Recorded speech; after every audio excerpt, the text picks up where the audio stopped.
Members, may I call the meeting to order? We're formed a quorum. First, members, can we confirm the following minutes of our meeting? CB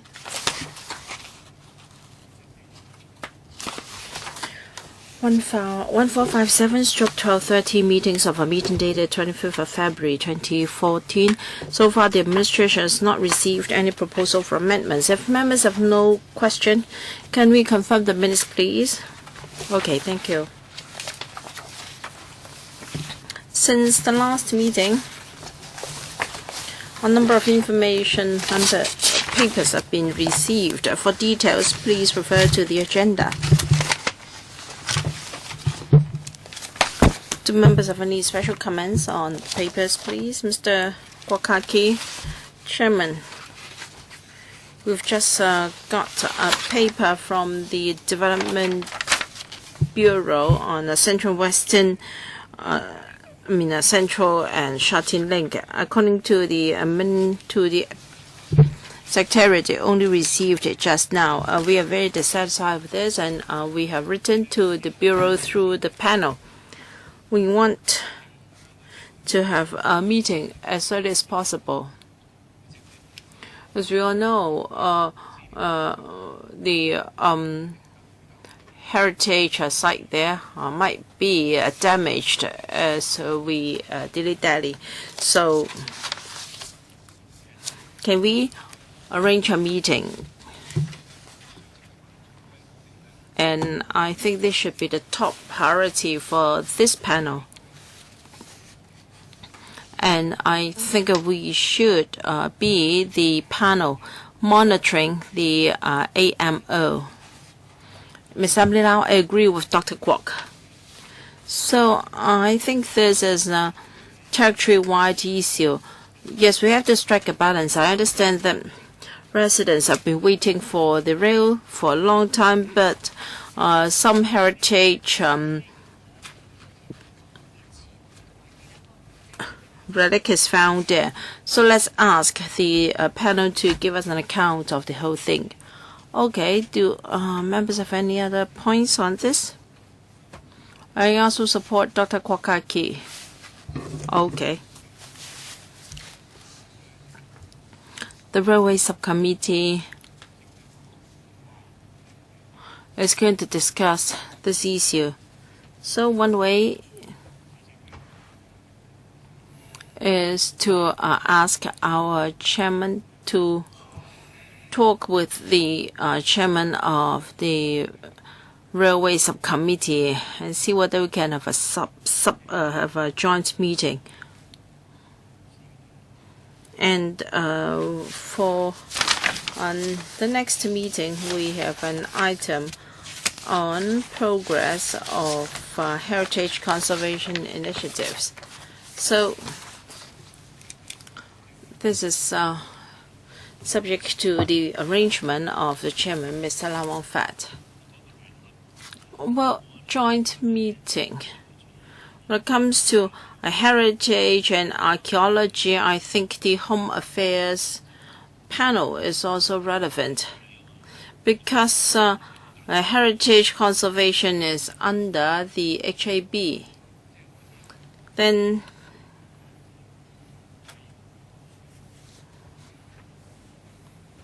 I think the Development panel has a wider terms of reference than the Railway Subcommittee, because we're talking about conservation of our heritage.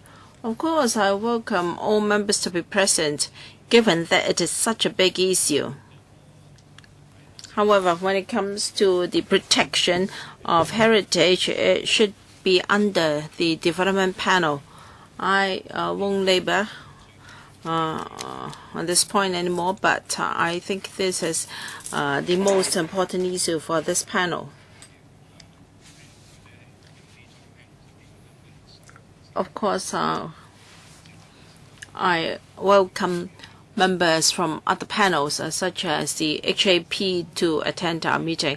And I don't think we should wait until June, because June is on the overall heritage conservation initiatives. Yes, Dr. Kwok, I suggested a special meeting.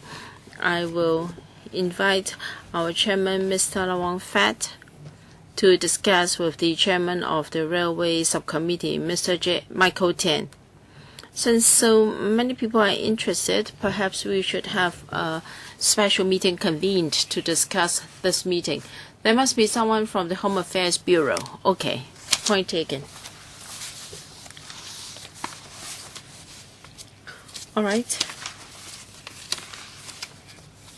The transport panel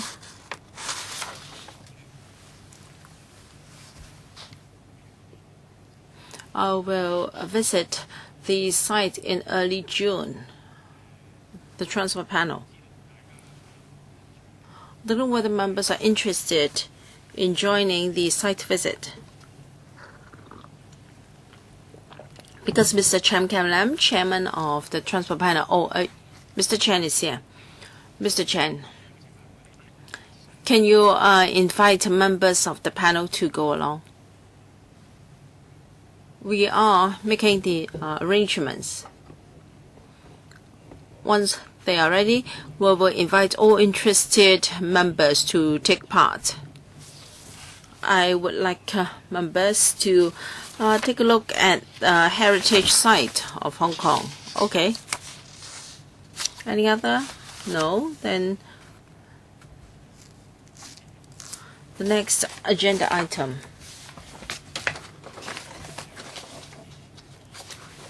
Agenda for the next meeting.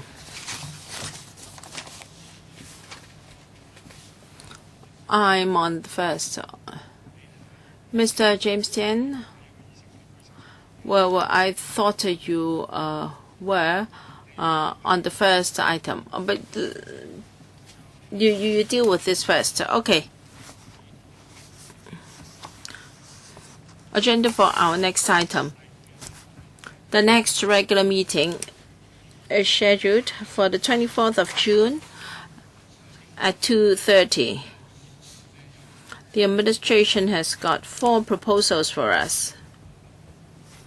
Progress report on heritage conservation initiatives.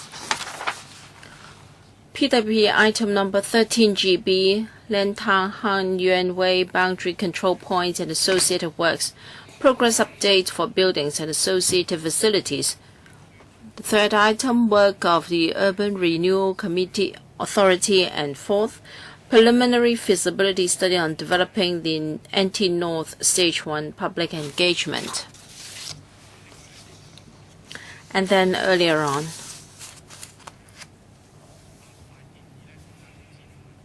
the administration has provided us with the following papers with legislative proposals.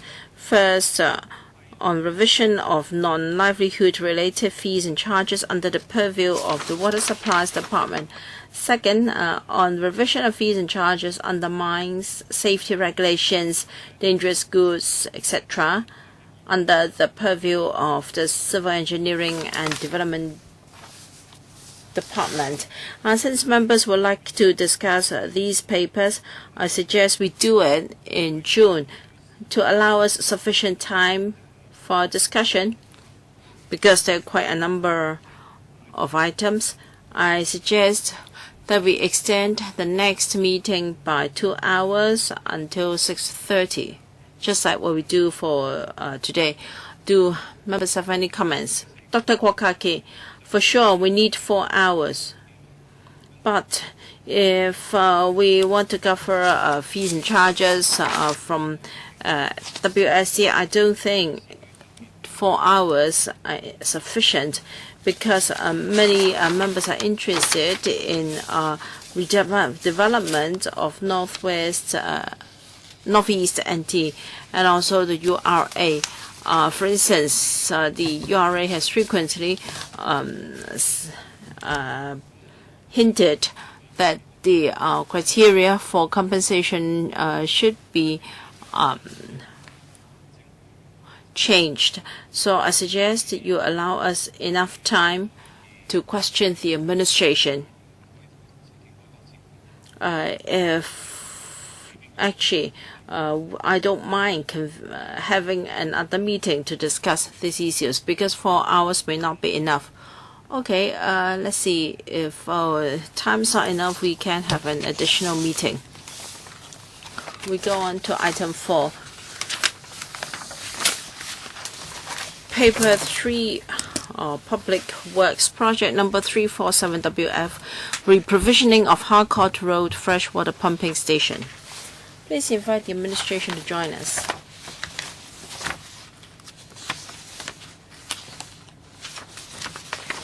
Please invite the administration to join us.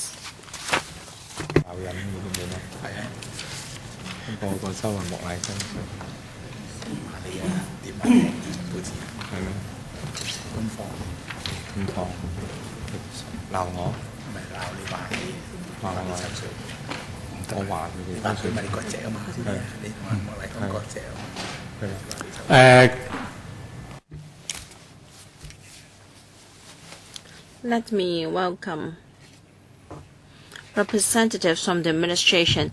The name list is already tabled, so I will skip the formal introduction. Administration, I'm going to give a brief presentation by PowerPoint. Yes. Yes, please be as succinct as possible, because as we all know, we have a heavy agenda. So let's see how we progress. I agree, Chairman. Since all of us have read the paper, how much time are we going to spend on your presentation? In a couple of minutes? If not, perhaps let's not waste time and go into Q&A direct. Chairman, if members want us to be succinct, please be as succinct as possible. Perhaps we can start with the details of the reprovisioning project. 或者我喺呢度呢個投影片開始啊。All right, I'll start from this PowerPoint presentation. The scope of work. This is to reprovision the Harcourt Road freshwater pumping station. We've identified a site near the Hong Kong Park. So a pumping station will be built, and then we will provide connection to the existing mains, because the purpose of the pumping station is to add pressure to water from Kowloon.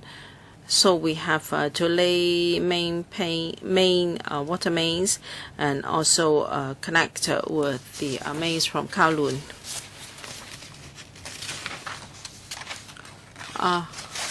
There are two site constraints. The water level of the pumping station cannot be too high, otherwise there won't be sufficient water pressure to receive fresh water from Kowloon. And secondly, the pumping station has to be linked to existing mains and also mains from Kowloon. So the site cannot be too far away from the existing pumping station, otherwise the mains to be laid will be very long. So because of these two constraints, we don't have a lot of choices.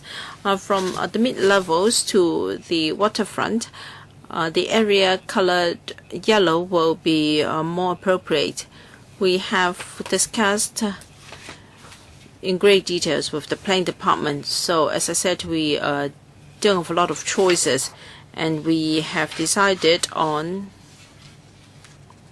the western part at the boundary of the Hong Kong Park.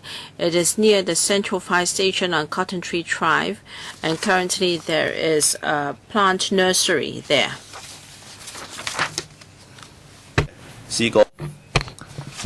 we have sought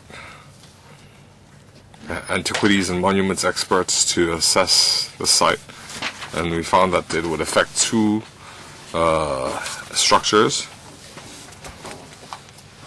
First, it would affect the Flagstaff House, the Museum of Teaware. It's still some distance away from our site. Another antiquity is the old stone wall. It's 155 meters in Hong Kong Park, but within our site it's 35 meters.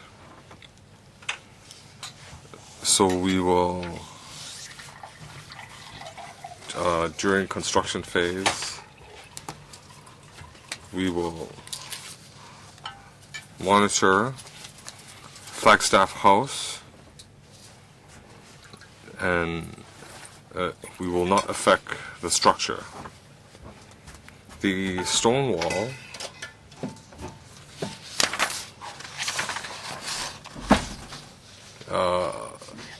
if you look at this, this is a cross section. On one side we have Flagstaff House and Cotton Tree Drive. So first of all, we need to remove the nursery, and then the old stone wall, we have to move it temporarily because this whole slope will have to be excavated.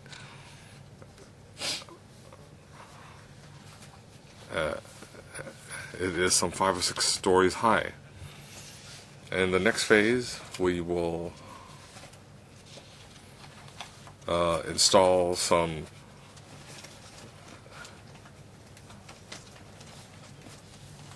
a barrier, and we will remove this whole slope, and the area excavated could be used to build our pumping station. After installing the pumping station, we will install the old stone wall,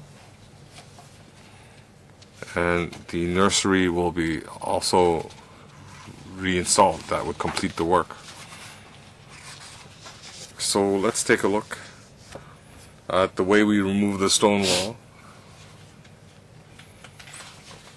First of all, since it's 35 meters long, we will divide it into 5-meter sections. There will be a total of 7 sections.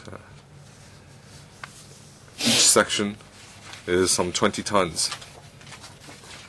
So first of all,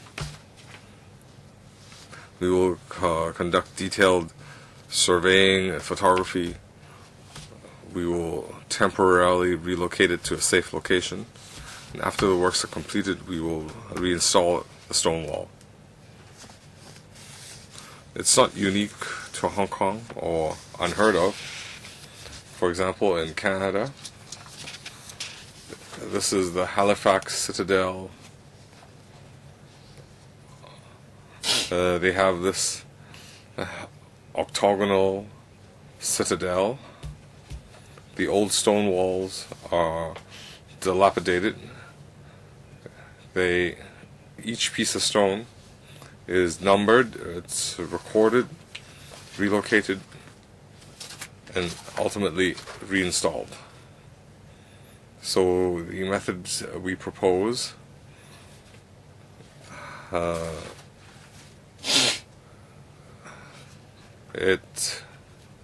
you can see it's a very tall stone wall. It would be affected by the construction site. If the stones fall, it would create a large threat to worker safety.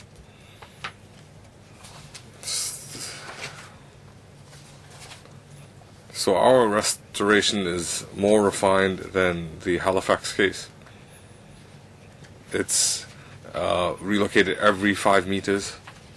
We can maintain its structural integrity and original.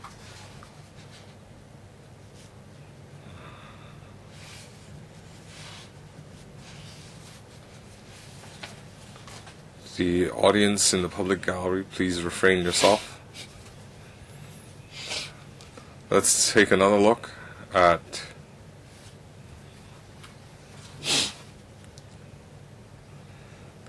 the trees involved in this project. The trees, there are 120 trees affected by our project.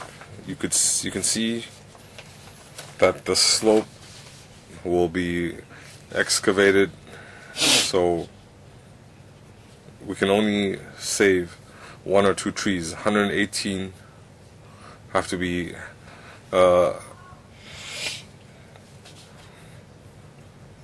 please maintain silence. If you continue, we might have to have staff remove you. Well, the Hong Kong government is very concerned about preservation. We have a technical memorandum with the Development Bureau. It's about tree preservation policy and procedures. First of all, we will try to preserve trees. If we can't preserve them, we have to replant them, hopefully in the nearby vicinity. If we can't relocate it in the vicinity, we have to relocate it somewhere else. But the condition is that the tree has to be healthy. It has to have a high survival possibility for us to consider relocating. Just now I said there are 2 trees that can be retained. We have to handle 118 trees, and 31 are suitable for relocation, replanting, but the other 87, the condition isn't that good, or the survival possibility isn't that great after relocation, so we'll have to harvest them. So for suitable trees, we have to identify a suitable location. So aside from quantity, we also need to preserve quality. So it's not the case of being the bigger the better, because the bigger the tree, the easier it is susceptible to damage, and we have a lot of foreign species of trees, and the majority of relocated trees are local varieties. This can enhance biodiversity and retain our original ecological conditions. So,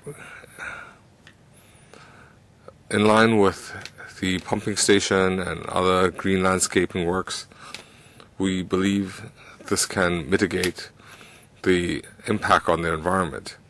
Because of time constraints, I'll take questions from legislators. According to Rules of Procedure 83A, if members have direct or indirect pecuniary interests, that member needs to disclose the relevant interest before asking questions. So those interested in questions will have 13. 郭家麒、范國威、田北俊、陳鑑林、陳家樂、胡志偉、盧偉國、劉偉興、陳克勤、葉國謙、張超雄、蔣麗雲、馮劍基. We have a lot of items today, so I suggest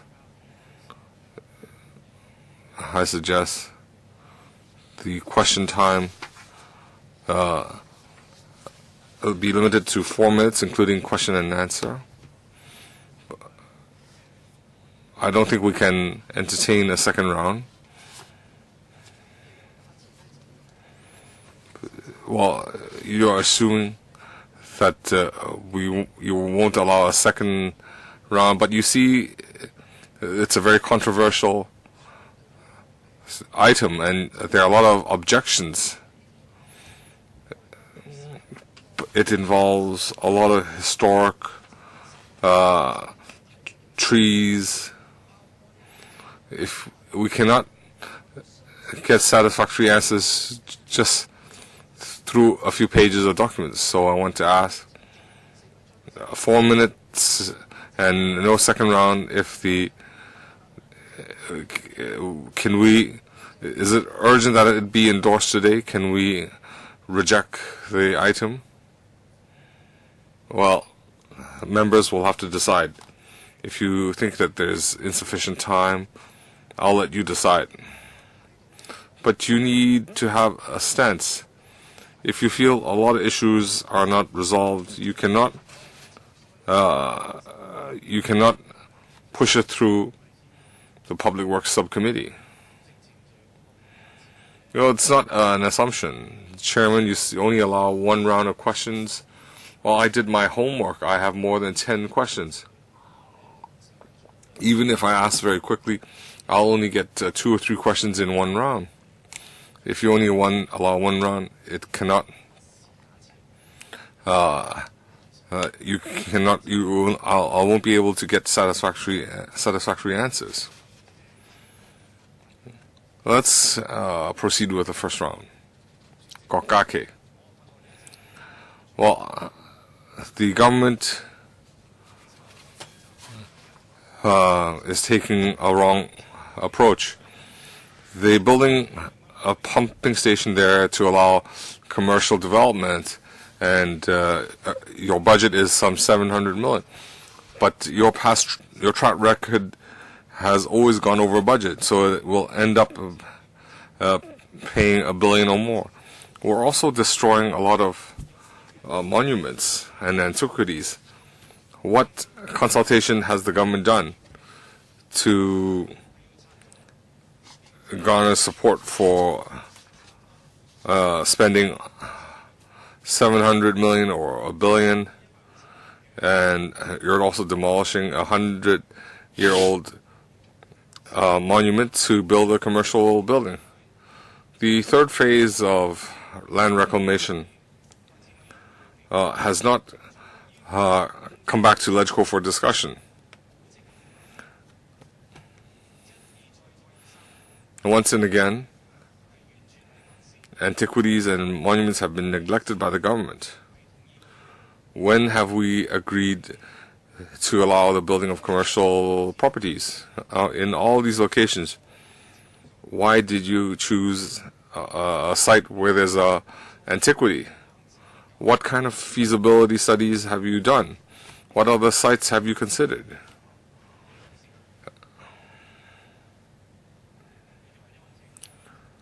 I'll defer to the planning department. Thank you, Chairman.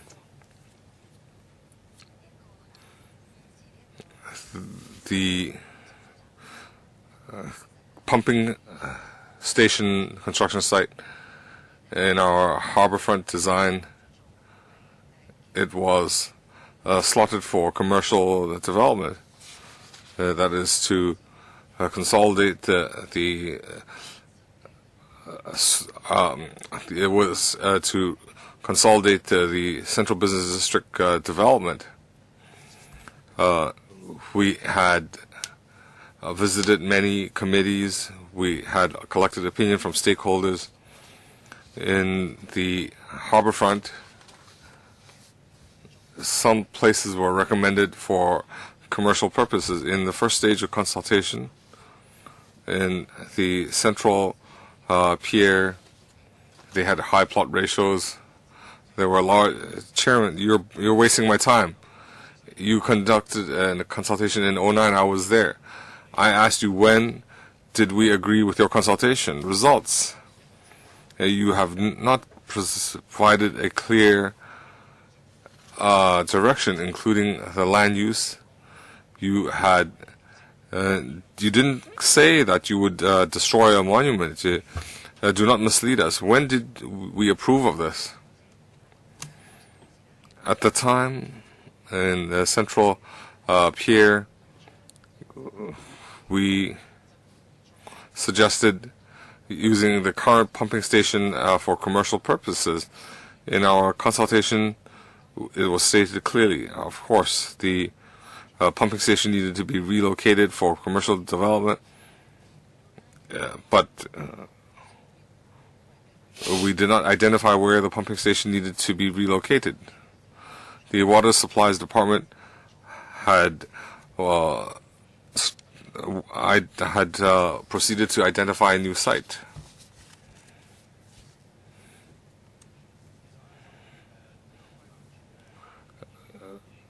In 2009, we worked with the planning department.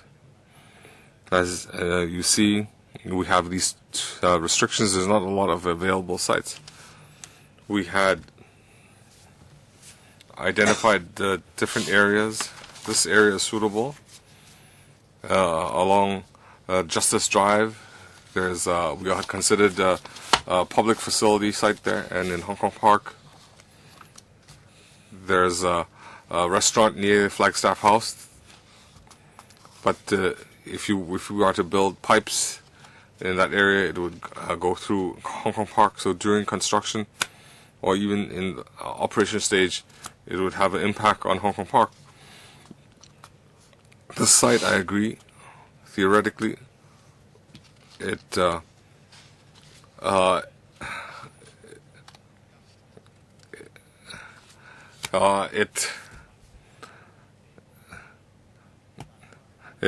would consume some of Hong Kong Park area, but it's the most it's the appropriate site. Well, there are a group of residents who are against this reprovisioning of Harcourt Road. They think that this part of Hong Kong is part of the city's lungs, and they asked me to bring these plants in. So if air quality continues to deteriorate, it is compared to 2009, the foliage in Hong Kong Park alleviates the heat island effect, and also cleans up the air. We now have 118 trees that will be affected by the works. This affects the air filtering function. So has the government evaluated the negative impact, and what mitigation measures do they have? Second, in paragraph 20, 31 trees will be transplanted, but according to past experience, the Victoria Park, the majority of transplanted trees were damaged during transportation. They couldn't accommodate, they couldn't adapt to the new environment, and ultimately withered away. So could you provide us with successful and unsuccessful transplanting figures, so that the public, so that you can generate confidence amongst the public? You said that you had gone through careful consideration in transplanting arrangements, so please tell us what you have done. Regarding the remedial procedures we mentioned just now, the government has, through the technical notice in 2013, we have already stated our principles. 87 trees will be harvested. We will also transplant some trees. The 31 transplanted trees, I agree with Mr. Fan.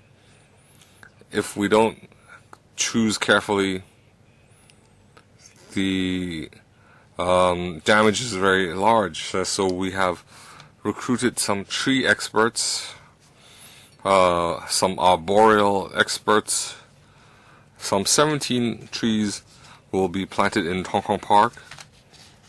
This will allow them to acclimate to the environment. The other 14 will be relocated to Pokfulam Reservoir, Aberdeen water filtering and the Eastern water filtering facility. Regarding the death figures, I don't have that on hand. We don't do a lot of transplanting. But the LCSD has done this. They have this experience and statistics. The water supply department certainly must have made plans before you do this work, and you haven't answered my question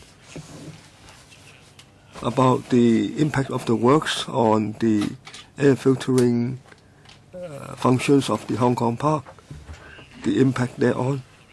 Now, on air filtering functions, now I do not have the scientific knowledge.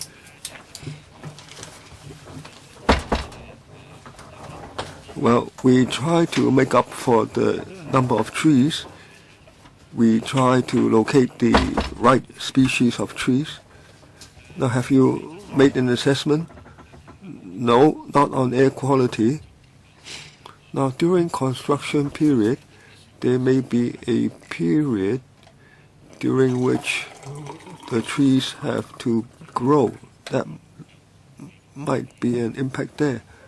Now, the pumping station, the impact on the air quality. No. We are talking about the impact due to the decrease in the number of trees. Now, in the site, the number of trees in the site are not large compared to the Hong Kong Park. And there might be a period during which the trees have to grow, but I believe the impact would not be large. The number of trees in the end will be the same as before.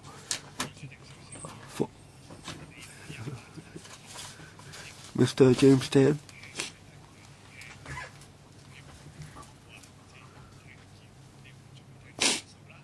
I hope the audience will not either clap or shout. That's part of the rules of procedure.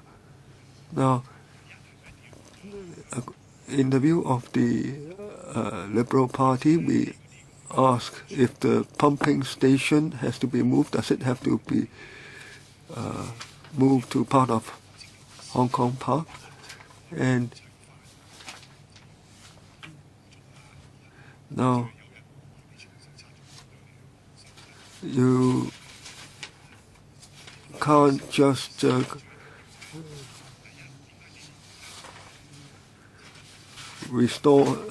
preserve the antiquity just by counting the number of bricks. Now,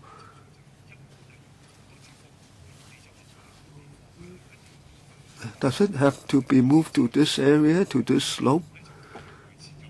Can it be rebuilt at another location? And there's this ancient wall, and there are 90-odd trees that cannot be replaced. Now, if there's no alternative, the Liberal Party would give you support, but we believe there are all other alternatives.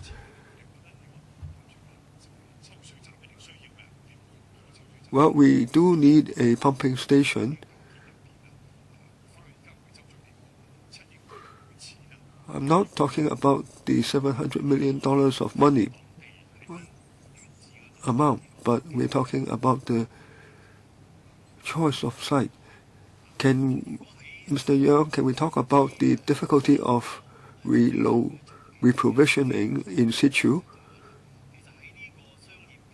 Now, the main difficulty is that under this site for commercial development, it's where the Sha Tin Central Line tunnel passes.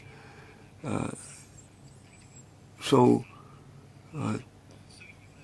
this will have an impact on the foundations. One has to design the foundations carefully, and if we put the pumping station at the same site, then the commercial value of the whole site will be cast into doubt. Now, if we leave the pumping station there are other impacts. It might impact the development of a basement.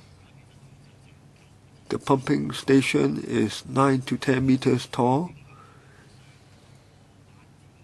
If we put it at the same place, it will affect the potential for redevelopment of the superstructure.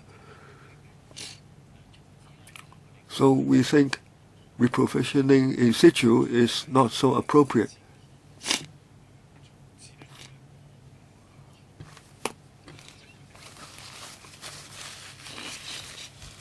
Now, if you dismantle it,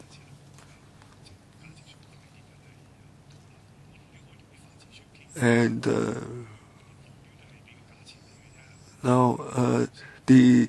if you put it in the same site, it might not be feasible, but you can talk to the developers.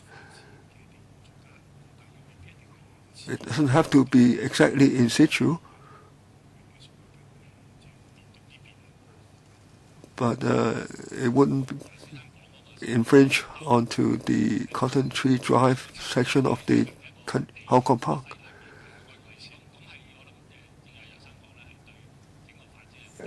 As Mr. Yeo said, there would be significant impact on the development because there are the two tunnels of the Sha-Tin Central line passing below, so there would be many difficulties to the foundation.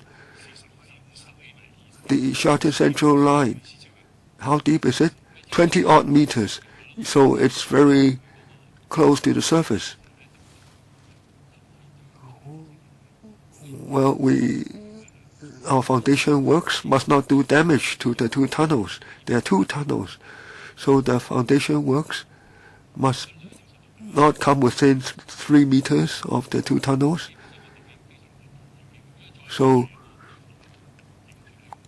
if you put in a pumping station, in addition, there are great technical difficulties. Mr. Chen Kam Lam, Chairman,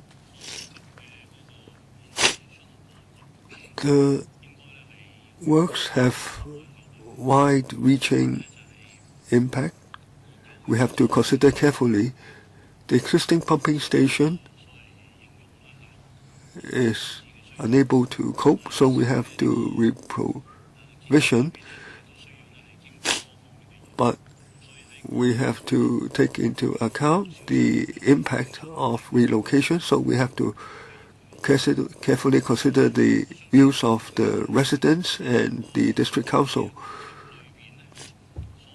Now, in the reprovisioning project, the antiquities and the environment. Now, how much consultation have you done?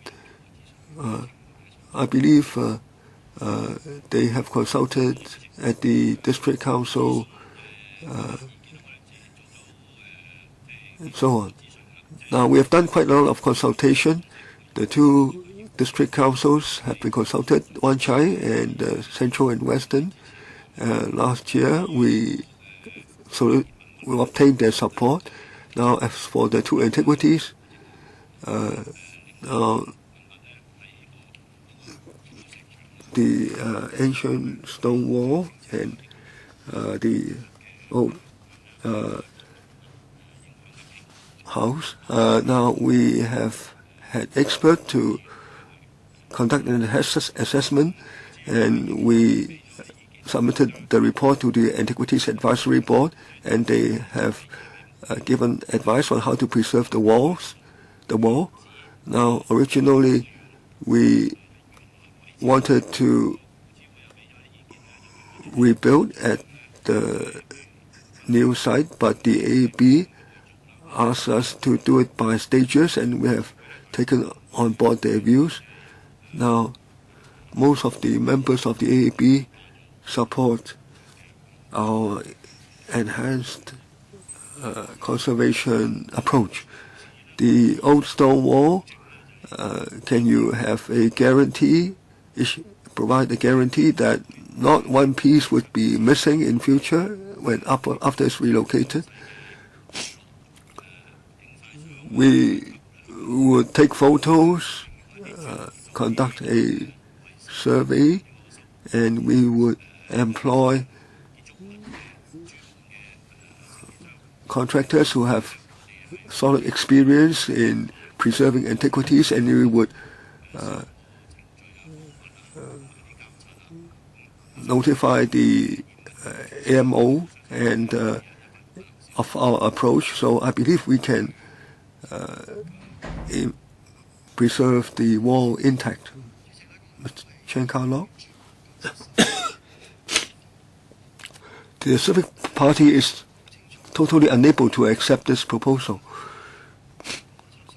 Now, the Harcourt Road pumping station right now serves no other purpose. Now, where is it located? It's just at the Red Cross. It's very near.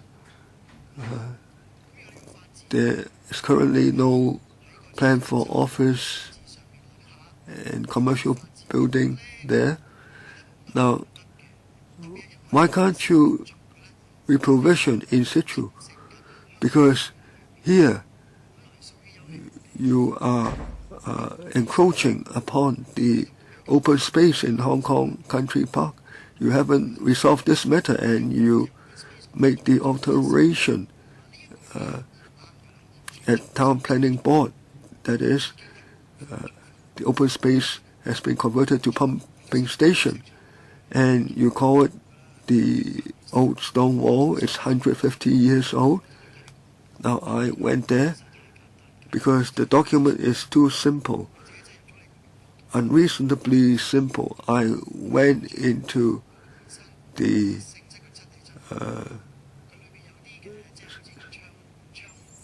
part where the wall is. It's very beautiful. There's some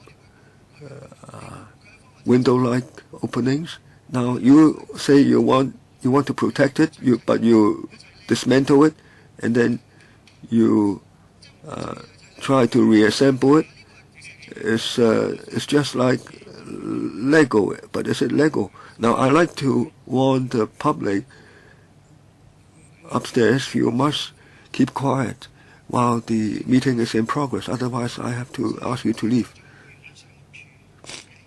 Now, the officials of Water Supply Department here, now you are also interested in conserving heritage, but you must move this, right? You have to cut it. The 150-meter wall surrounding Flagstaff House is part of a whole. You take out 35 meters, you are doing damage to the whole heritage. When you reprovision it, it's already doing damage. Please answer.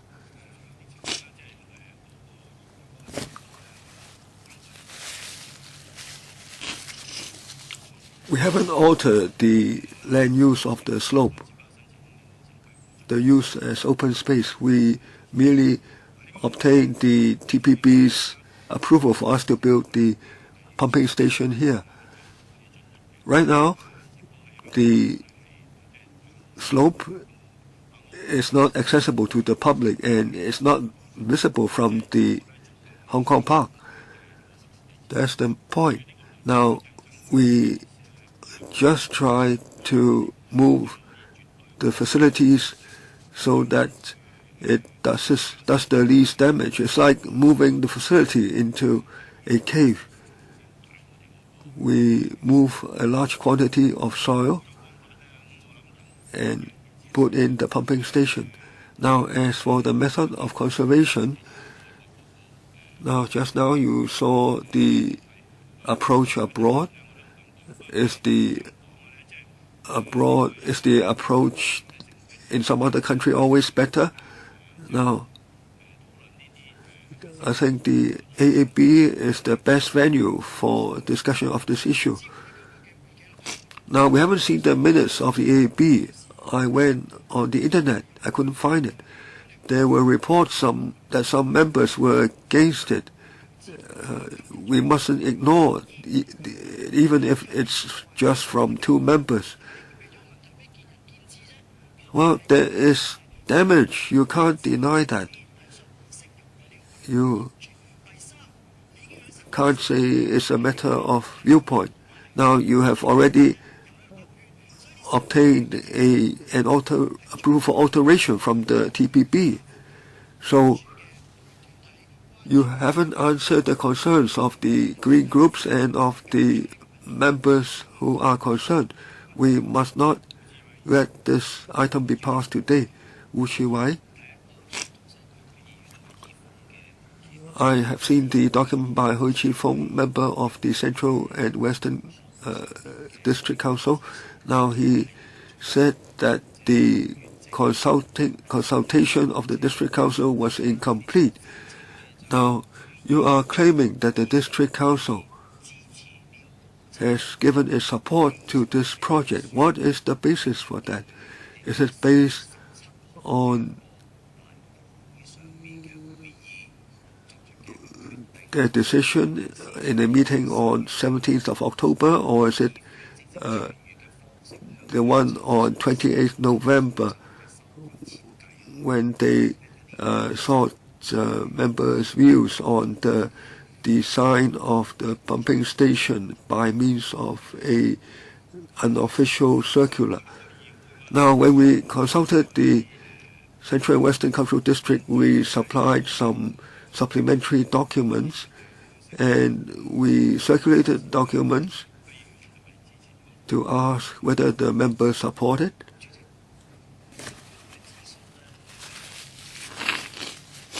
Now, for such a major project, usually it takes a formal meeting, and at the meeting on the 17th of October, the administration agreed to supply the views of the AAB on the old wall and on improvement and to provide the design of the pumping station for further consideration by the members.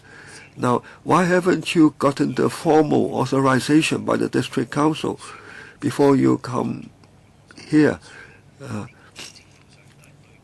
Now, this is disrespectful to the District Council. You merely obtain something else in a hurry. Now, we were asked to supply information about the design of the pumping station.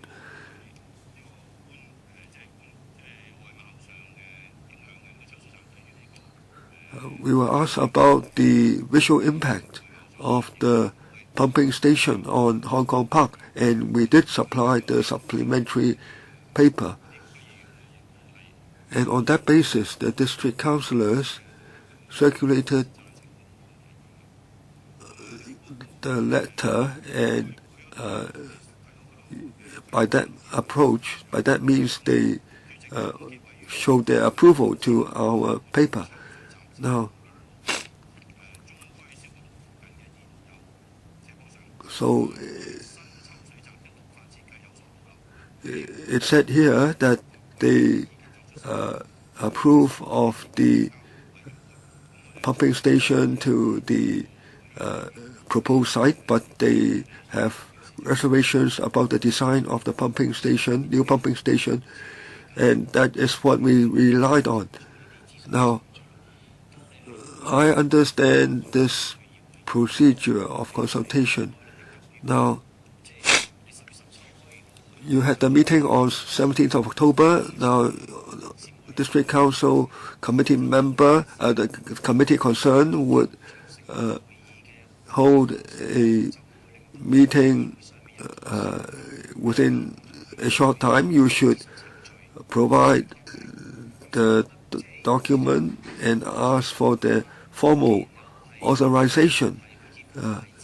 Now, the DC member Hui Chi-feng pointed out that the consultation process is incomplete, so you should retable the document to District Council and you come back with the outcome on whether they support it, and then we can further discuss this project.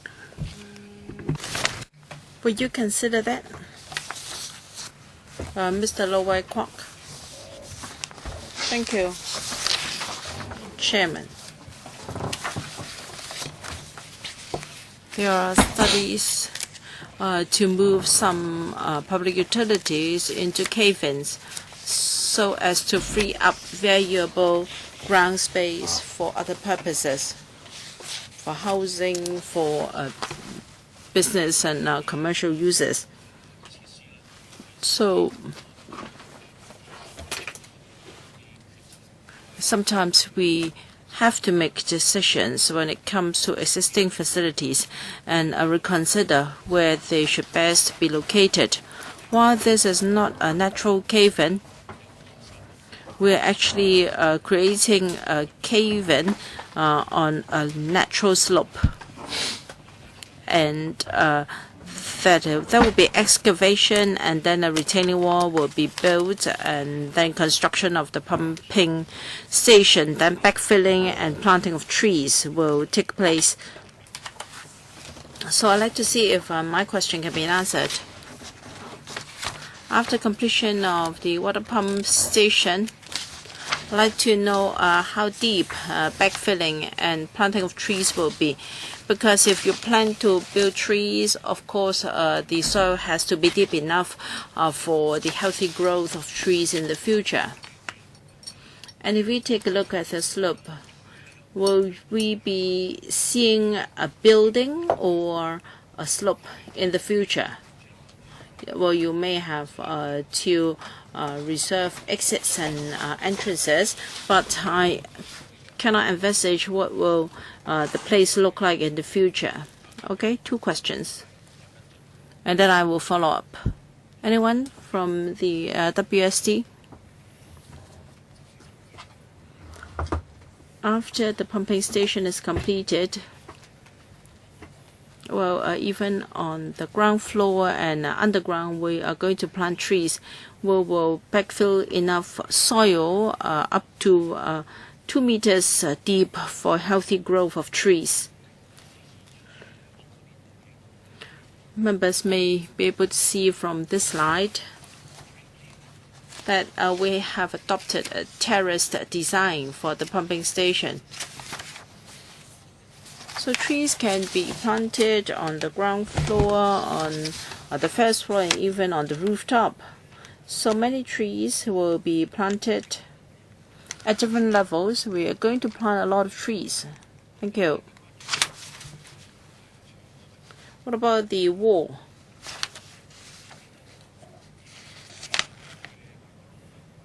There are views as to whether a hole can be dug without touching the wall at all. Now, this is not feasible and even dangerous. For these stone walls, even if you don't touch them, from time to time you have to inspect them to see whether they have become risky. Because when I was a kid, there were collapses of walls. One in Kowloon near the Lazar College. So I think it will be more appropriate if we reinstate the wall elsewhere, even without this kind of work. So I think such walls should be inspected and maintained from time to time. I think the government should take this opportunity to maintain and repair the wall, to keep history for Hong Kong, and we can also use the space for construction of the pumping station. Ms. Emily Lau, Chairman, I really don't know why it is like this. Every time the government has proposals for us, We have a lot of objections. Now, if you have really done so much, we won't have received so much objection.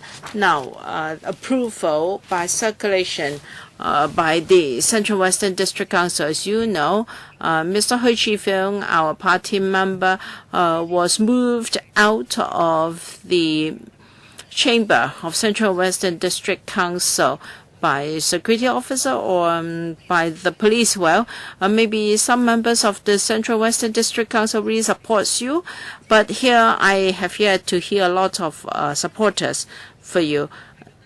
It's not that we would like to counter you, but I think a lot of issues have yet to be resolved. For instance, you are going to fell a lot of trees, and also will the Flagstaff Museum be affected, and there's a 150-old masonry wall. We don't have many such walls in Hong Kong. The administration, the chairman would not allow us to ask questions in the second round. Well, even so, I think you should go back and reconsider your proposal. Maybe identify another site,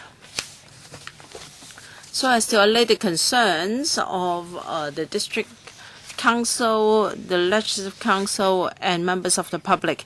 Yes, we understand that you need to provide the facility, but perhaps not in this way, because there's so much controversy.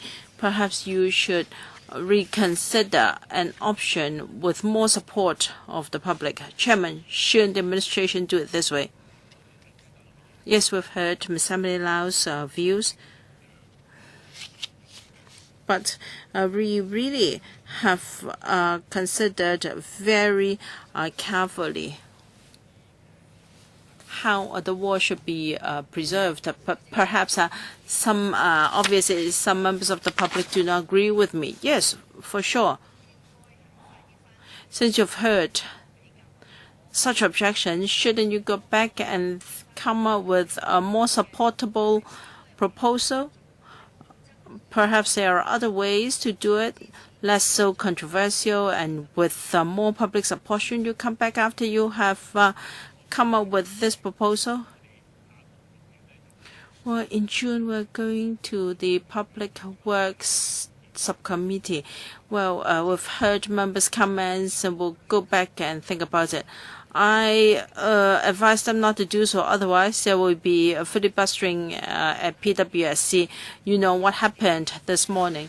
It's not that members like to filibuster, it's just that you just don't pay heed to public opinions, and perhaps some proposals are not very comfortable to legislators. So please be more thorough in your consideration, so that members of the public will not oppose you. So can you give Hong Kong people a way out? Okay. Any supplement? Procedural-wise, we have already done on what we can do. But of course, there is room for improvement. As Ms. Samuel asked whether we don't just rely on passage for circulation. Yes, and amend some of the points so that you can come back. Well, I warn people in the public gallery once again. This will be the last warning. I am going to order you out if you do not behave. Can the administration turn to page 9 of the slide, please? Chairman, I'm more concerned about the felling of trees and conservation. As members pointed out, there will be 188 trees, 31 will be transplanted. And I'm quite worried by response from the administration. They don't really have the professional experience and knowledge for the transportation of trees, I'm worried that the 31 trees may not be able to grow well after transplantation. And then there is also a teak tree close to the boundary of works. It is an old and valuable tree. And Para 21 says that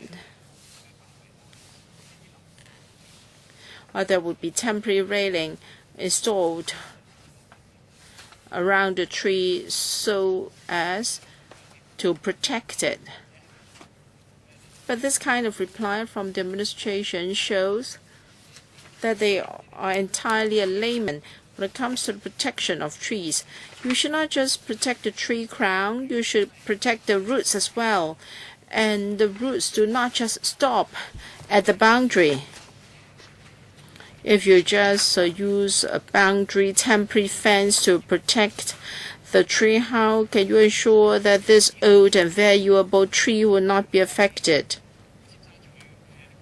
Now, in Tsim Sha Tsui, we've also got old and valuable trees, and they were hoarded by temporary fencing, and some of them died eventually. So in this case, how can you ensure that the works will not affect the growth of this teak tree? How can you ensure that?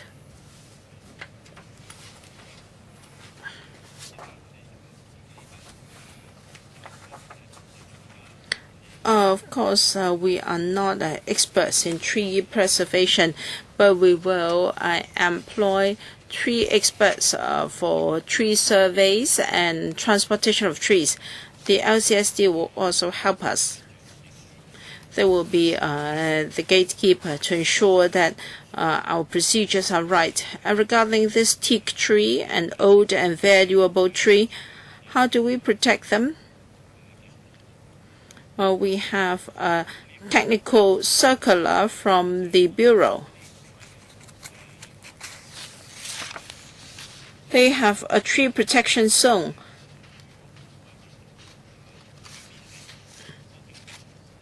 There will be a vertical line drawn from the most outer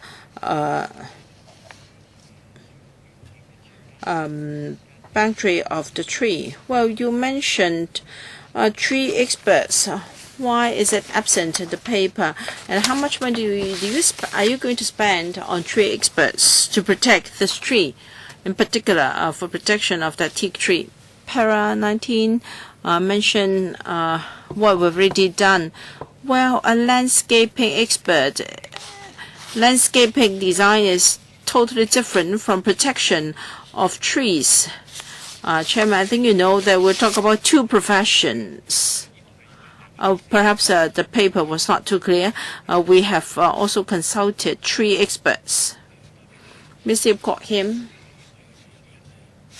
Well,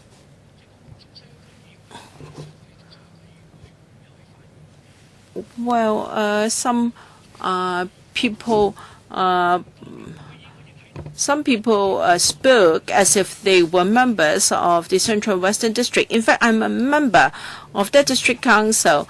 The WSD consulted the District Council very carefully, and we had a very detailed discussion, and we asked whether the pumping station must be built there, what should be the alignment, and whether the trees should be transplanted or felled like that.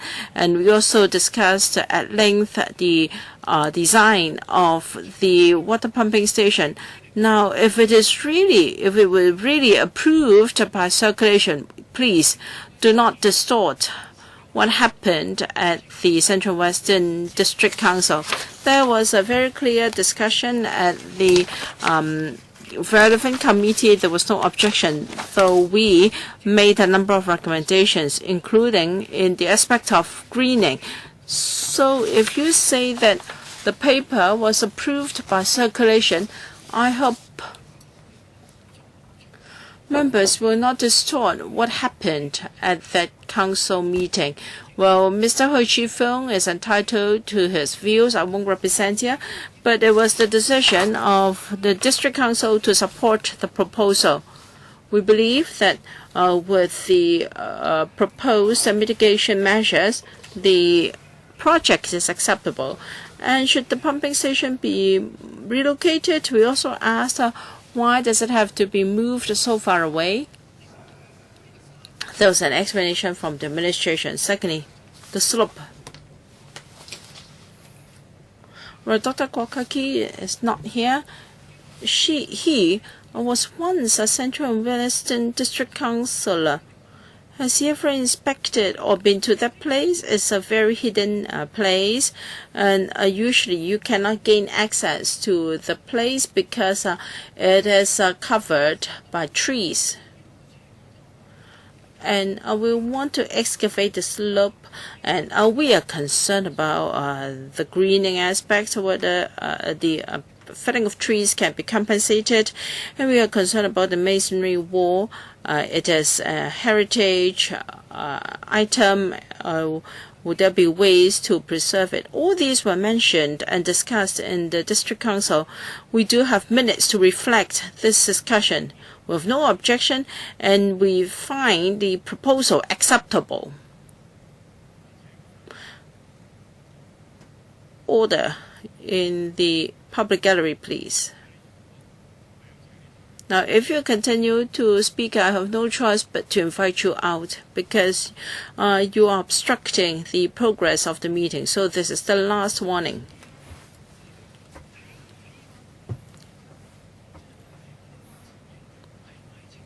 Yes, we clearly had our concerns, but we made a decision afterwards.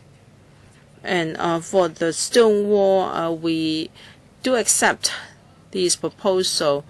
Well, for Marine Building in Central, it was moved to Stanley. It was possible.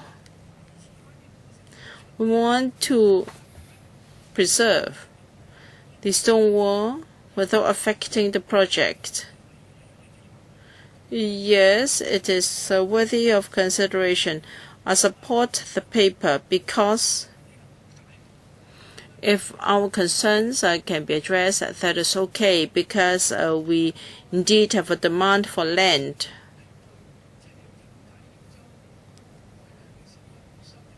Of course, some people have views on why that place at the waterfront should be used for commercial purpose. That may even be a bigger issue. But for the trees here, we are happy. I mean, we are satisfied that more trees will be planted after the works are completed. Dr. Fernando Zhang, so any development is always right.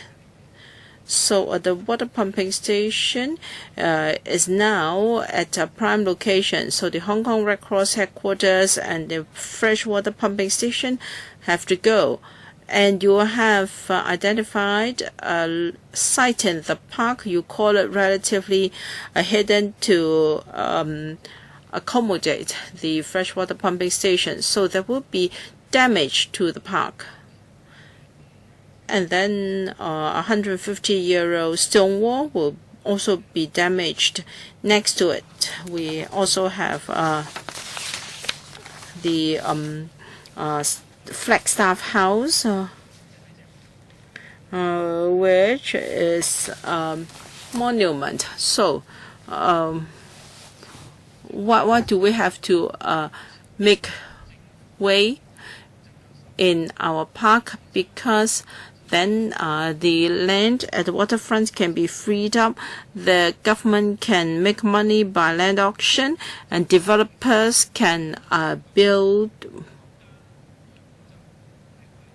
buildings there.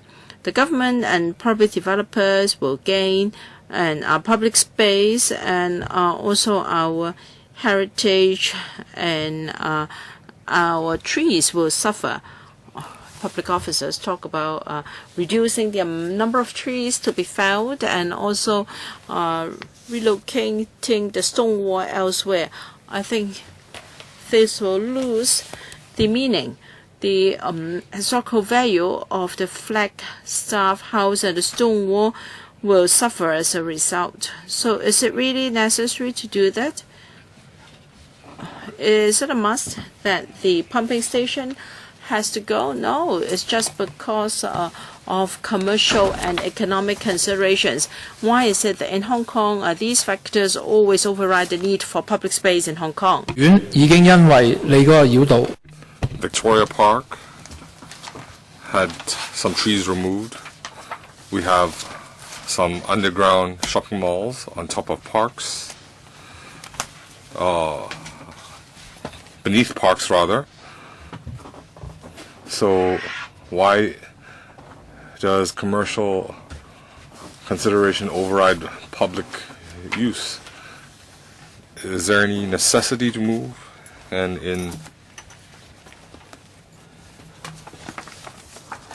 you said there's a central harborfront design, there's a Red Cross headquarters. It should be developed as commercial buildings. I'd like you to point out in which part of the report did you get that conclusion? I don't understand your reasoning for this necessity. So, planning department,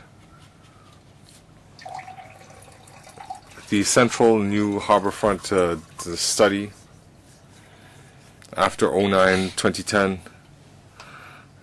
It was completed in 2011. There was an executive summary published, and this document pointed out that the pumping station and Chairman, I'm referring to the final report. It's almost 100 pages. Which paragraph, which page had highlighted this conclusion? Well, you can supply that information later. This area can provide 21,000 square meters of commercial space. It also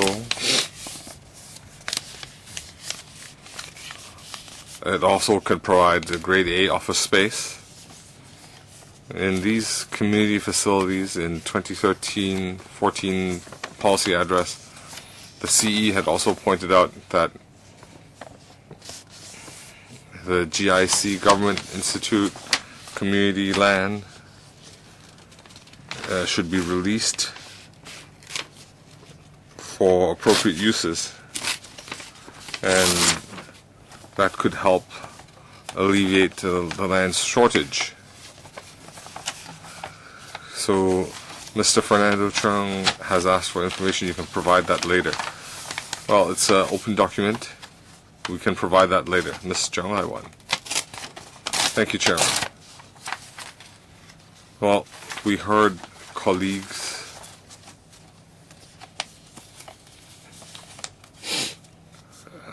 and their views regarding the reprovisioning of the pumping station.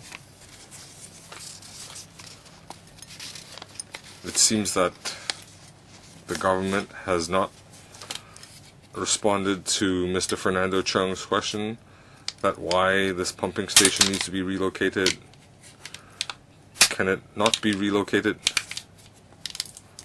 The pumping station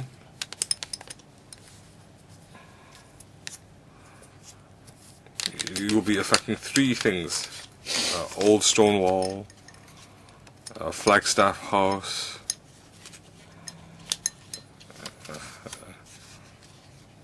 Old Stonewall, and also 118 trees. Now, even these 118 trees, one of them being on the edge and being listed in the antiquities list, the other 117 are not listed. But even though they're not 100 years old, could they be 99 years old? So these 117 trees, could you give us their arboreal age? Well,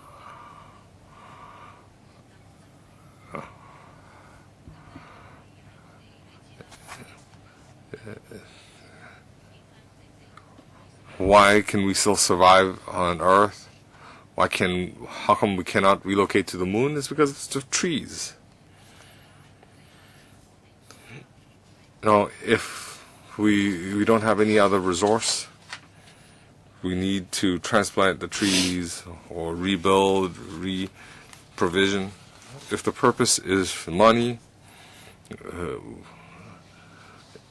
well, I can understand that, but the Treasury is awash in funds. Why do you have to take these immediate measures? If you just leave it, it's still Hong Kong people's resource. Our Treasury might be awash in funds. Well, if one day our Treasury is empty, then I think everybody will understand. They would even reluctantly accept that. So at this stage, I'd like the government to reconsider. Because what are we gaining in exchange for these? It's just maybe a few billion. Is it worth it? It's like selling land. So when you relocate, you sell land. So the other 117 trees, could you give us the arboreal age? Give us some statistics. If they're just 10 years or 8 years old, well, we can negotiate. But at least you should do your homework. Thank you. The transplanting purpose is to alleviate the office space shortage. Well, regarding arboreal age, I think a lot of them were planted when Hong Kong Park was built. That's why, because the species are foreign species. So I believe they were planted when Hong Kong Park was built. So perhaps our Water Supplies Department could provide this info. We have conducted a survey.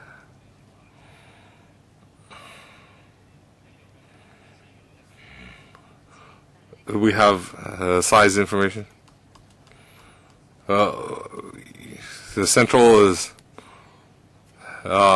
extending towards Sangwan. You're resuming a lot of land there. I think the traffic traffic capacity is being overloaded. The commercial use in this area, we have done assessment. The Transport Department had done a traffic impact assessment. The pumping station and Red Cross will not have an adverse traffic impact.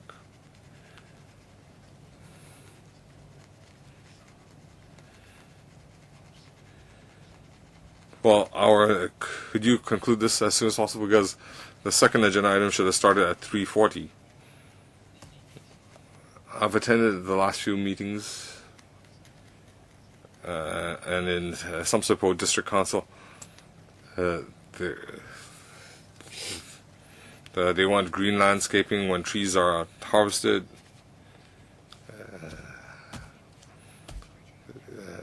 And in Kwai Chung, the same is being done. I hear that in Western countries, they plant trees, but in Hong Kong, trees are felled and harvested. You're going against global trends.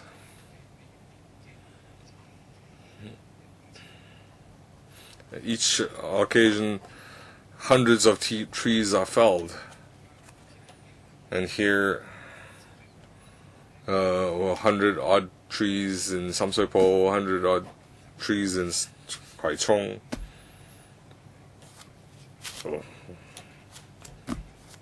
shouldn't we be planting more trees? Second question. The stone wall is 150 years old. Why isn't it the same grade as a Flagstaff House? Have you undervalued it? These are antiquities. Third question.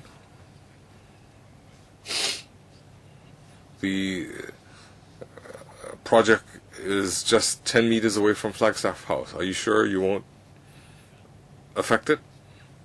The stone wall doesn't have a grading. We have done an antiquities impact assessment. Even though there isn't a grading for the stone wall, we treat it as an antiquity. We have looked at mitigation measures. And regarding felling of trees, well, our principle is to retain them if possible. And it's regrettable we have to fell them. The Hong Kong government does a lot of greening. I feel that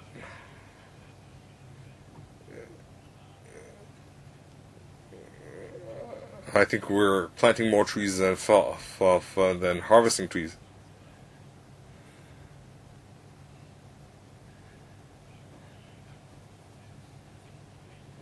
Leung Kok-hong, you have not been asked to speak. Please remain silent.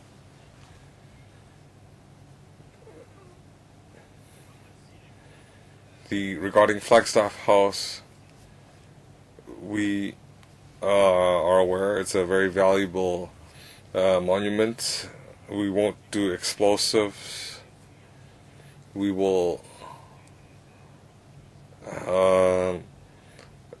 build a barrier wall to reduce vibration. We won't use heavy equipment.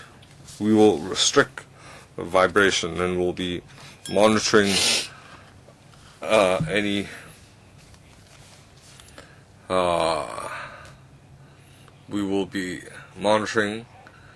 changes. If there's any adverse effect, we will take immediate action. We're not using traditional retaining walls. We'll be using the appropriate technology.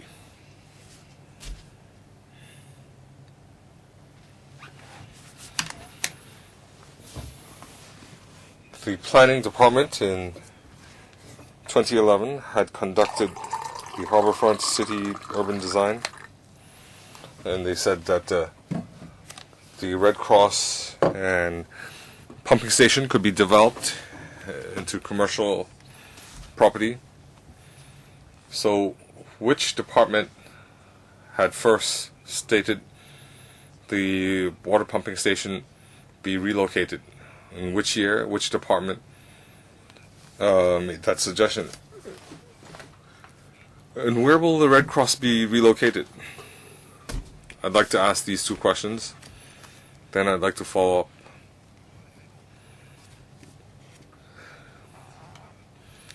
The harborfront design, why can't you find a site to accommodate the water pumping station? Why does it have to be relocated to Hong Kong Park? If we didn't have an oral explanation today, the document isn't very clear.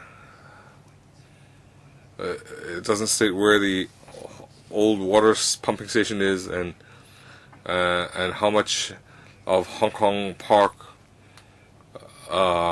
will be infringed upon. So could they please respond? Well, is there a big rush?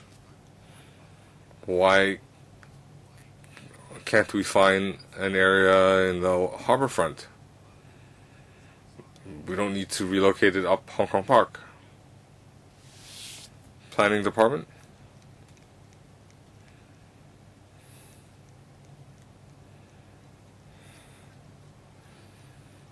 The harborfront study design, the majority of the spaces for the promenade and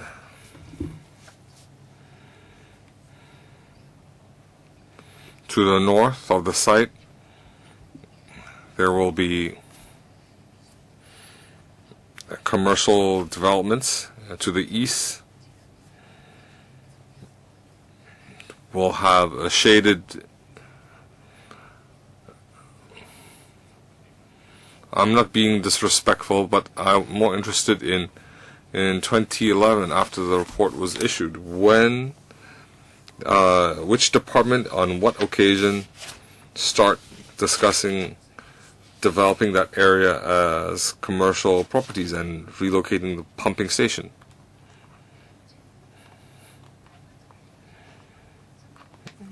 The harborfront design in July 2011, when we issued this executive summary,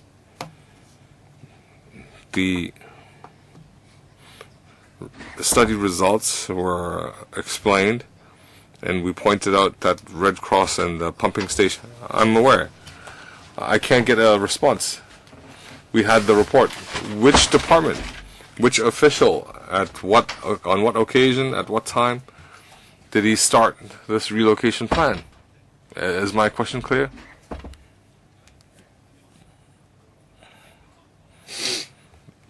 The study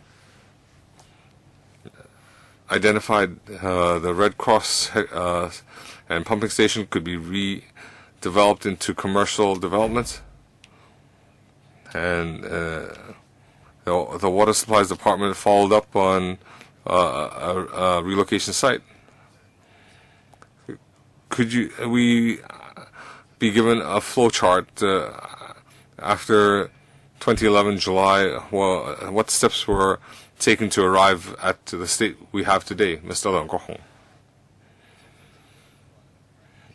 Well, pumping station, I have a suggestion.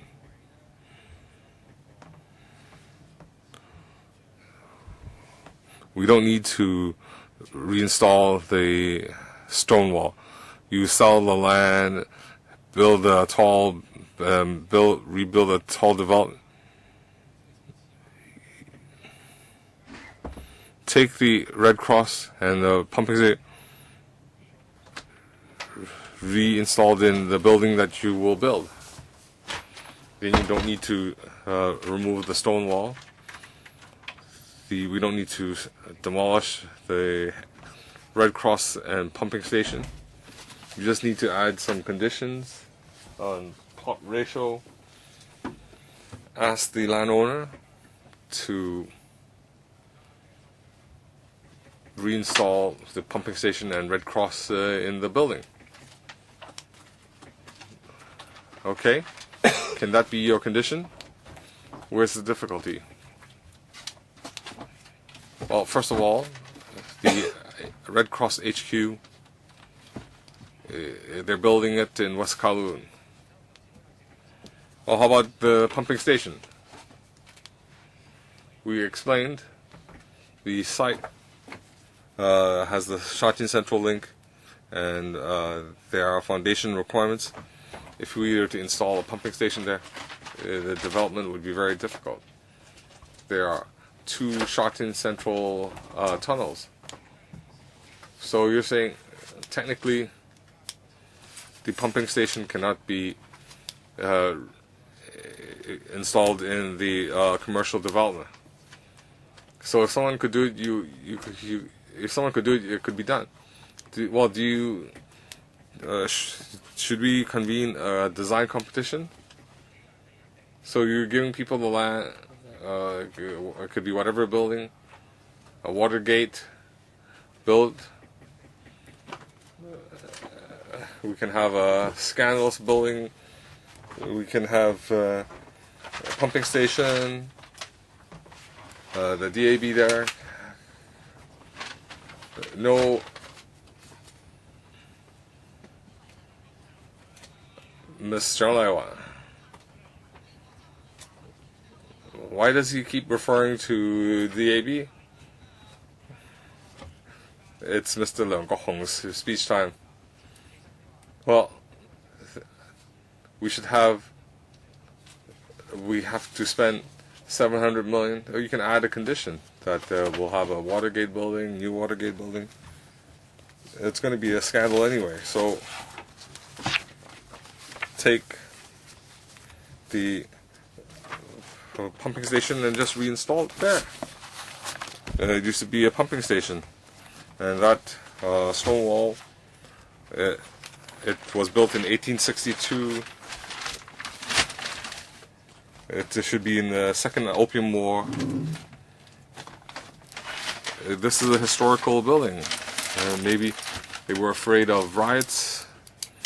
That's why they built that stone wall, because they were invading China.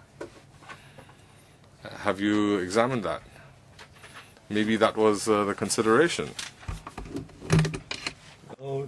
People wanted to restore the dignity of the Chinese people. Maybe some of our ancestors died, shed their blood. Now, you should apply terms for a building to be built, and you put the DAB there, let them pump political water, gain advantage, and you save $700 million, and the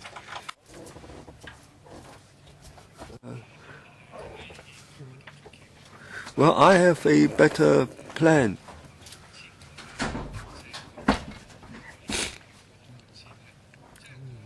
About the relocation. Now, previously they put the pumping stations near the sea. Maybe there were too many rich and powerful people there. You didn't dare to move them. Now, near the PLA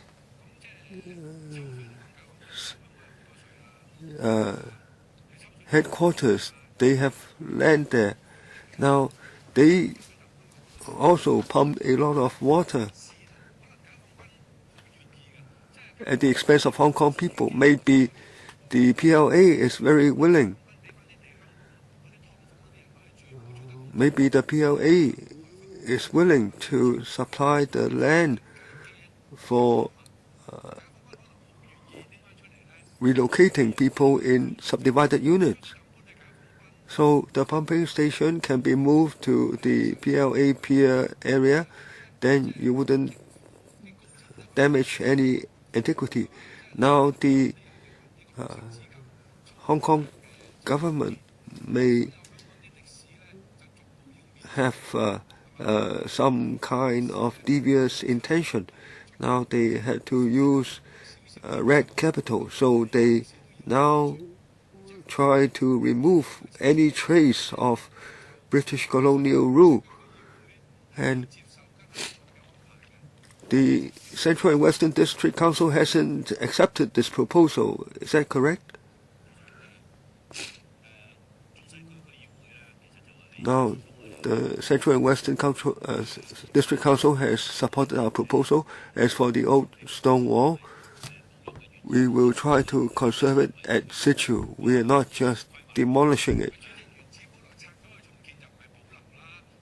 If you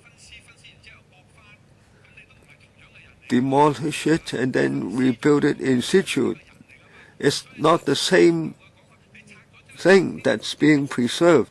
You haven't preserved it. If I cut you apart, and put them back together, you will not be a whole person.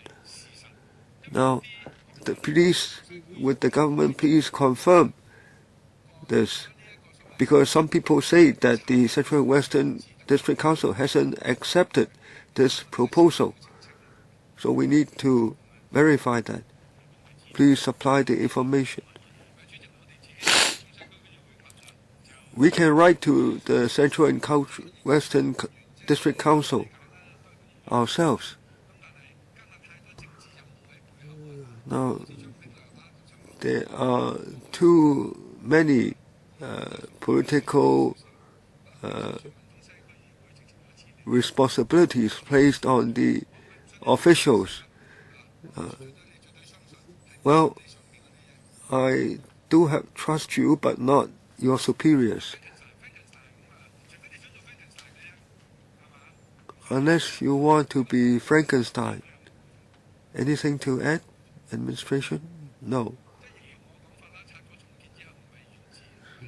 So you agree with me, right? When you demolish it and rebuild it in situ is not the original antiquity that's being preserved. It's not being preserved.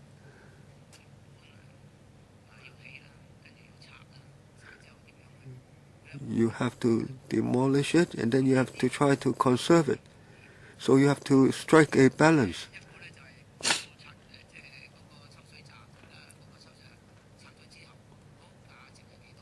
Now, once you demolish the pumping station, now what is the value of that? The value of the land once the pumping station is relocated. Now, okay, you move it to Hong Kong Park. There you have to take apart the wall and reprovision it. Well, it has been done before. A previous building was moved from Hong Kong Park to Stanley. So this is not the first time that something like this is attempted. If the benefits for the relocation outweighs the cost, then we should let it proceed. Otherwise, Hong Kong cannot develop. We should value the outcome. The government said that they will reprovision the old wall in situ. I think that would not be a problem. Okay, the trees. Now you cut 100-odd trees. Can the government give us a commitment to preserve the old tree and plant the trees somewhere? Now, after the trees are cut, the government will compensate in some way. The old tree will be preserved. If those questions can be resolved, we should support the government. Otherwise, nothing can ever be dismantled, then Hong Kong will be at a standstill. Now, I don't know whether government has provided us with the value of the land in the document. Now, if we cut the trees, we will replant them in compensation, in quantity and quality. We will grow shrubs and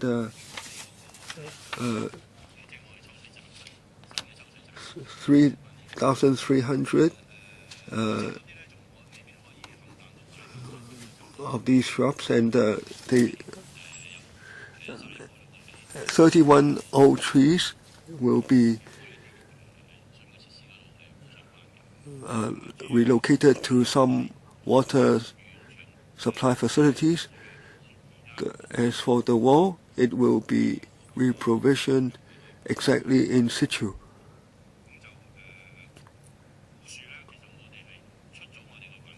Now, the old trees, that's not part of our scope of service.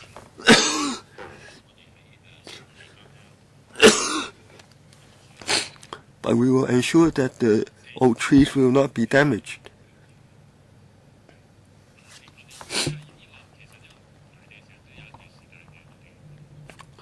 Now, we have no estimate of the eventual proceeds from the land sale. Please provide us with estimate. Ms. Sidho, sorry, I went to Complaints Division. Now, before 3:30, I heard the officials say that there are locations possible. One is the restaurant, but the official said that if we put the pumping station there, it will affect the operation of the Hong Kong Park. Now, the existing pumping station is to be removed in order to build Grade A office. So you are trying to accommodate real estate development, but I'm not happy with that. Now, if you use the restaurant site, you only affect the park for a few years and then everything will be restored. But if you remove the old trees and if you reprovision the old wall, then the outcome is different from what it was before. So I would rather that you affect the operation of the park for a few years.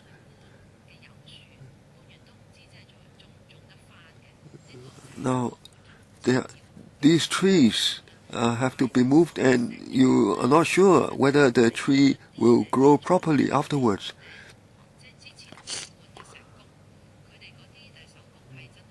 Now, the stone workers of Dongguan are very skilled.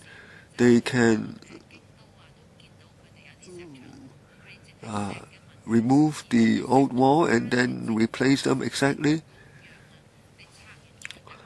So it's not just the wall. We went to Kyoto and saw that once you make a removal, it's not the same as before, and you can see that at the PLA headquarters, they replace an old one with a new one. They pretend as if this is the old wall, but it's completely different. Now, okay, you assign numbers to the stones and so on, but still the effect would be different. So why don't you consider relocation to the restaurant site?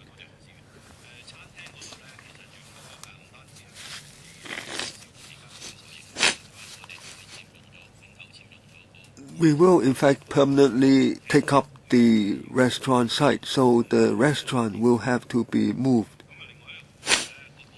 Now, regarding the old teak tree, it's adjoining our site. It's within Central Fire Station, but the shade comes within our scope of works, so we will build fence to protect it. Now, as for the stone wall, we had an antiquity expert to make an assessment, and the assessment is that the historical value of the wall is moderate, medium, and so the expert has proposed that the way of conservation is to move it, remove it, and then put it back after the pumping station is completed. And the AAB, the majority of members also support this approach.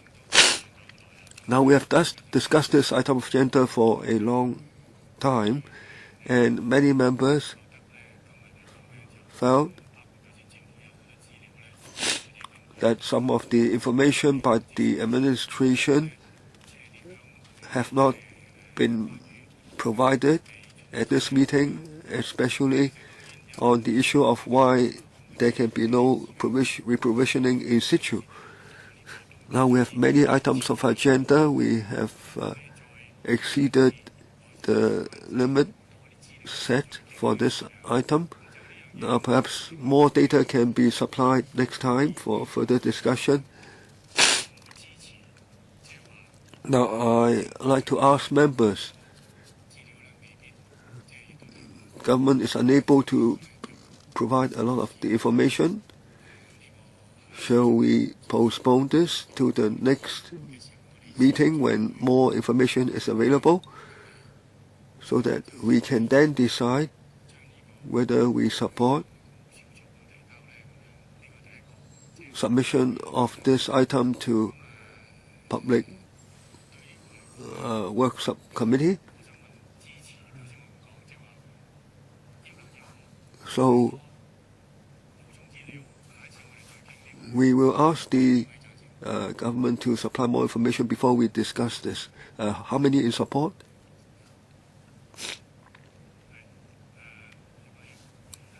You caught him? In support of what? We discuss this at the next meeting, because I don't understand what further information is to be supplied.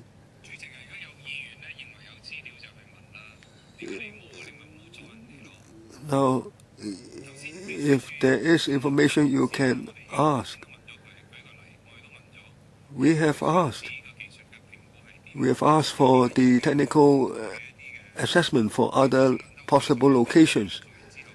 For instance, after 2009, which document shows that the project is to go ahead? Now, I hope the Secretariat can let us know, because many questions have been asked. Kwokaki, I agree with the Mr. Kwok. I agree with the chairman. That's what I initially proposed. I agree with the chairman. The government should go back and obtain more information and then further and then come back. I think this would enable the members to resolve the issues. Now, the government has contradicting objectives, so I think it's not too late to wait for this information first. Well, 9 members were in support of my proposal. How many object?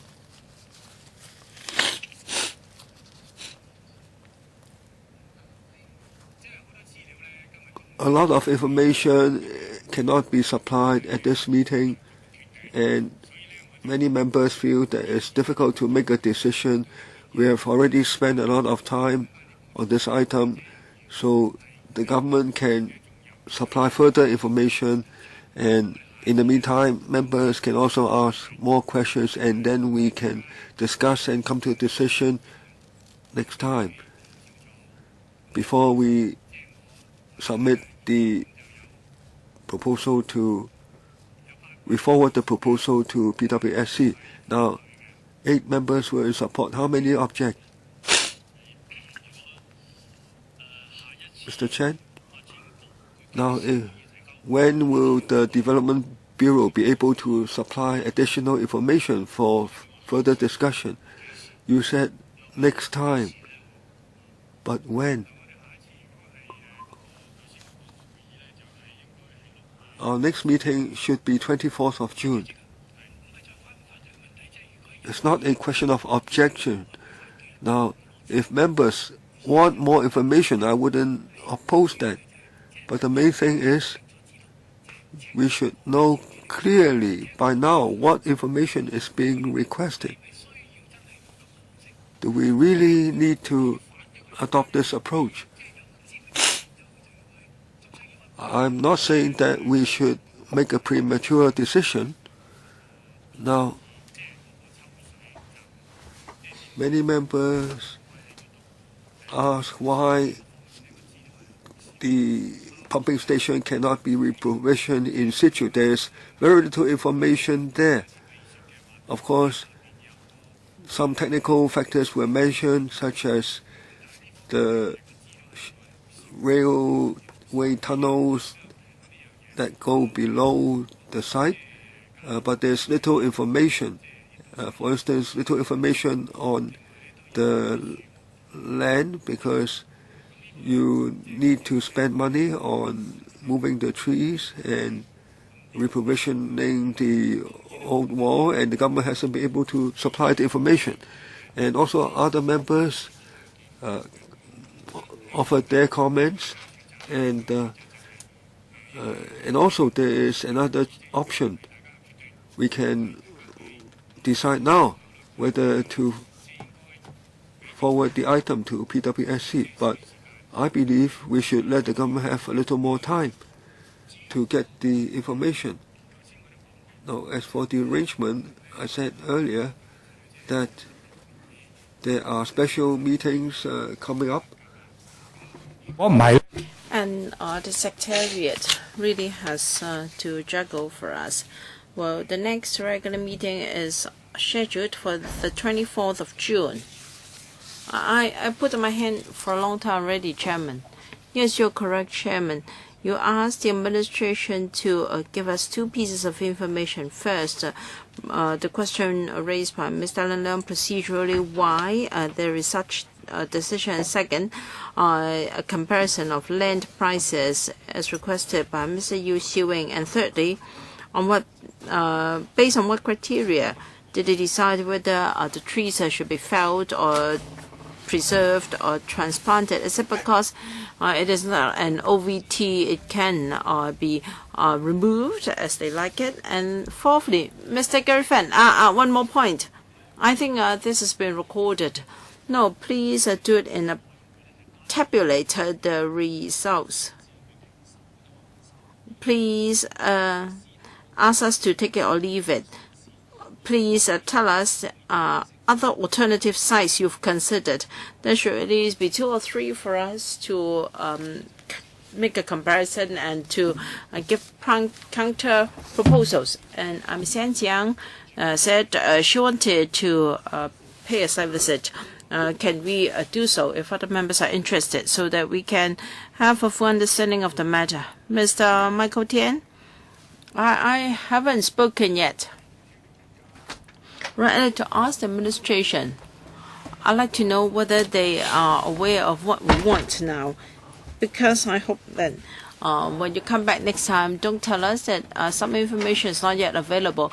Are you fully aware of what we want? Do we have to repeat? I believe we understand what members want, but we can check with the Secretariat once again. Chairman, since we have so many agenda items, I suggest that they go back and compile a paper of answers we want, and then we can stop the discussion of this item now. Can we have a show of hands to support my proposal? We already did. I am not to express my views. I just like to seek a new piece of information in writing, please. All right, just 2 sentences. Just now, members or officials said that there's a brief to talk about reprovisioning of the water pumping station. I've just read the brief. In fact, the site is zoned GIC. According to the brief, this site is GIC, whereas the CITIC Tower is business. I think you've already mentioned this, and let's not waste time further on this matter. As I've said, and as members pointed out, the majority of the members here support the administration to give us fresh information or further information for our discussion. The Secretariat will discuss with the administration to ensure that the latter understands what we want. Okay, what information we are seeking. We go on to the next item.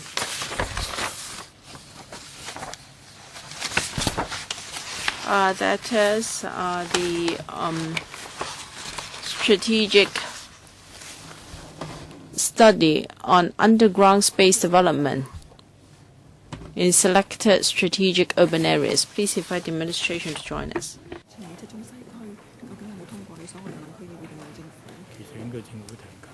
佢有 evidence 得㗎啦，佢唔係俾政府寫啊嘛，佢 enclose 啊嘛，嗰啲資料咪得啦，你同佢嗰個咁又唔點樣作㗎？嗯。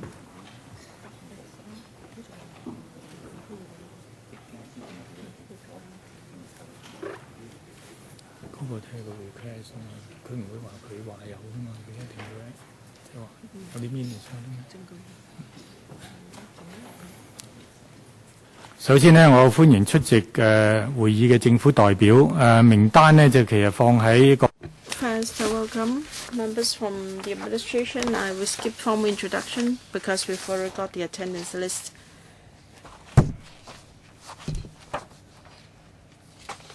Well, we overran in the last item, so I apologize. I understand that you have prepared a short PowerPoint presentation for us, but because of our time constraint, please be as succinct as possible. Okay, thank you, members. I think members agree with us that we need to increase land supply in an innovative and sustainable manner so as to meet economic and social developments.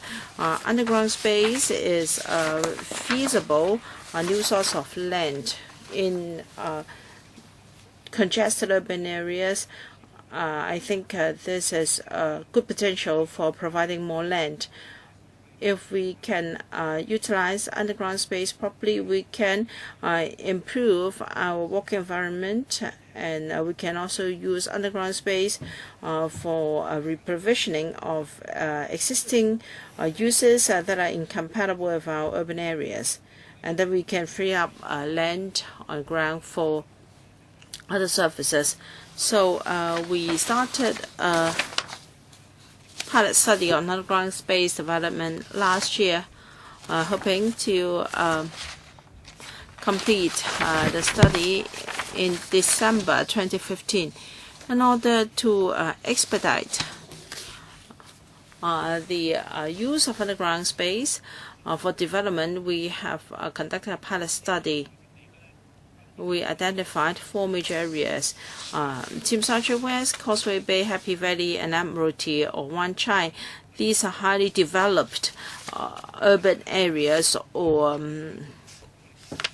places where tourists like. So I will give the floor to my colleague to explain to members the scope of the study and also the reasons for choosing these areas. So can you please be as succinct as possible? Thank you. Yes, I'll just highlight the salient points.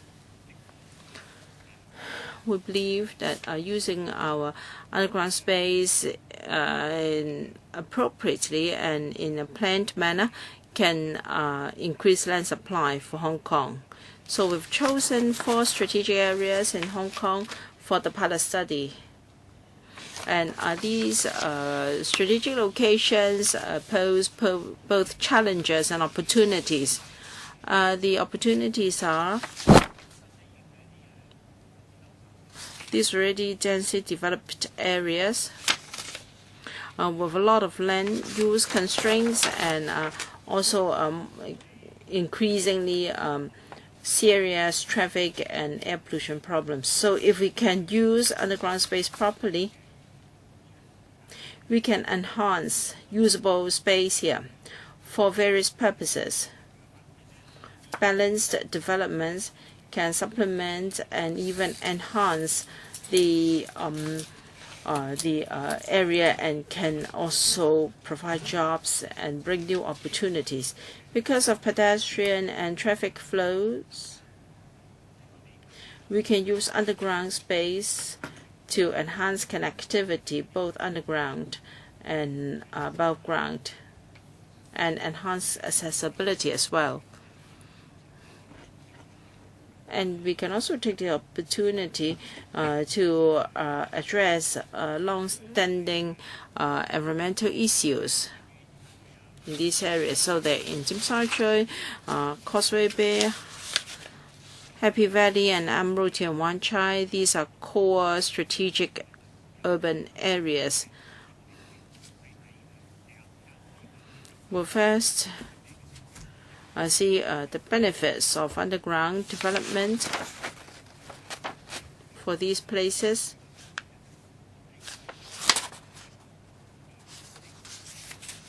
And we also want to make up underground master plan for each of these 4 areas.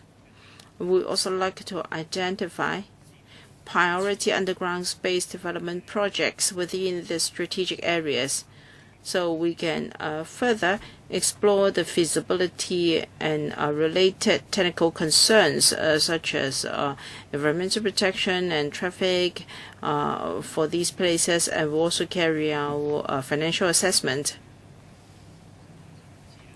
So we will explore this idea at various levels.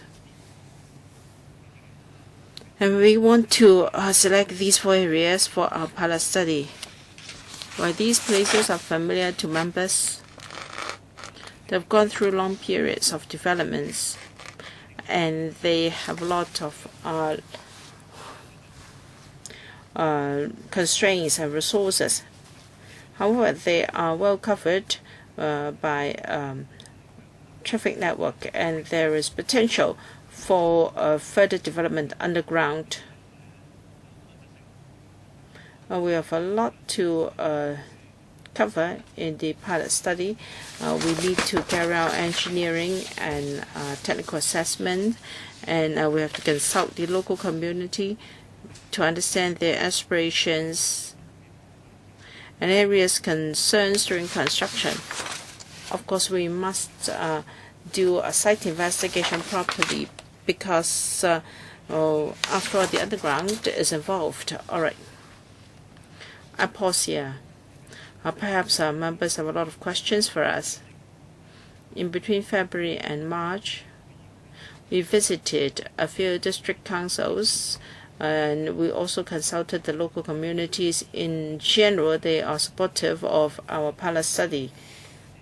Of course, a number of concerns were raised, such as the impact on the environment, on traffic and transport, and how new developments can be compatible with our railway network, and how we can make use of this opportunity to create a better quality living environment for the public. So this study is going to follow up on these areas very carefully. So looking forward, this is our timetable. With your support, we will start the pilot study in September, hoping that it can be completed within 30 months. Thank you.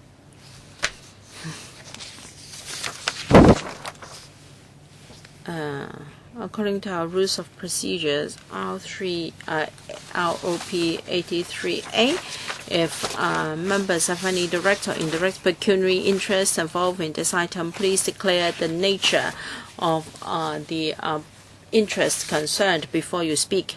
7 members have indicated their wish to speak. I read out their names first.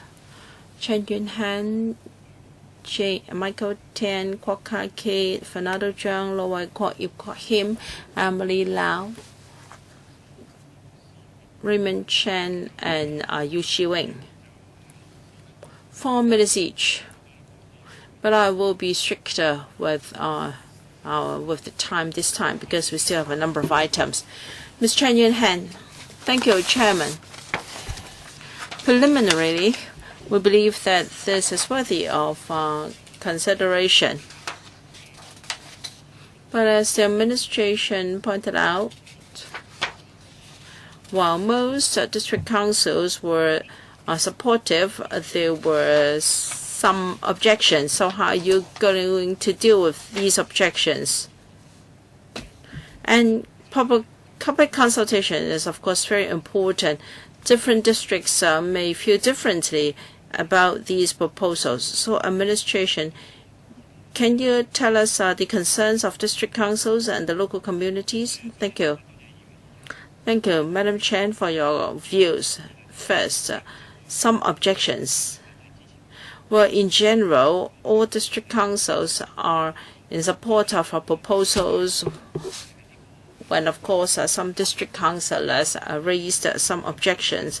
So we hope to carry out a technical assessment so as to address these concerns, and we will arrange meetings with stakeholders and the local communities, hoping to come up with proposals for developing up underground space. We will improve land supply and also improve the environment as well. All right, they have got different views, and they will be covered in this study. Now, take Happy Valley as an example. People there may have objections because they think that they might be unduly affected. When the MTR project was discussed, residents of Happy Valley had dissenting views. So you have to tell us what are the views. You can't say that they will be covered in your current study. Chairman, I do support this pilot study because we can make use of underground space to address the problem of overcongestion, better land use. For instance, I've followed up on the development of the old airport site for more than 2 decades, and I've always asked, why can't we have an underground city? And I've always said that the underground space of commercial and residential developments should be reserved for future developments. In Tokyo, Japan, they frequently do this. And of course, people living in Happy Valley and Causeway Bay may have a different view. Why I have so strong views about this? Because it's found that in many cases the administration has consulted the community but has not taken on board their views. So the government must tell us for sure what your objections are. Yes, I will invite the CNDD to give some examples of objections and how we can address them. Thank you, Ms. Chen, for your concerns. We do attach a lot of significance to views by the community. For instance, if we want to develop underground space in a very busy area, the residents will say that, well, this is already a highly developed area. Further development may lead to more traffic and worsening of overcrowdedness. This is natural, but let's take a look at overseas experience. If we can make use of underground space properly, we will have an opportunity to segregate traffic and pedestrian flow, and we can also make use of that opportunity to create new connectivity. So developments can go ahead with improvement in traffic flow and connectivity. So they pose excellent opportunities. Mr. Michael Tian, in the past decade, our retail sector has grown two times, whereas there's been no net increase in retail space at all because of poor planning on the part of the government. Now, IVS is a very hot topic.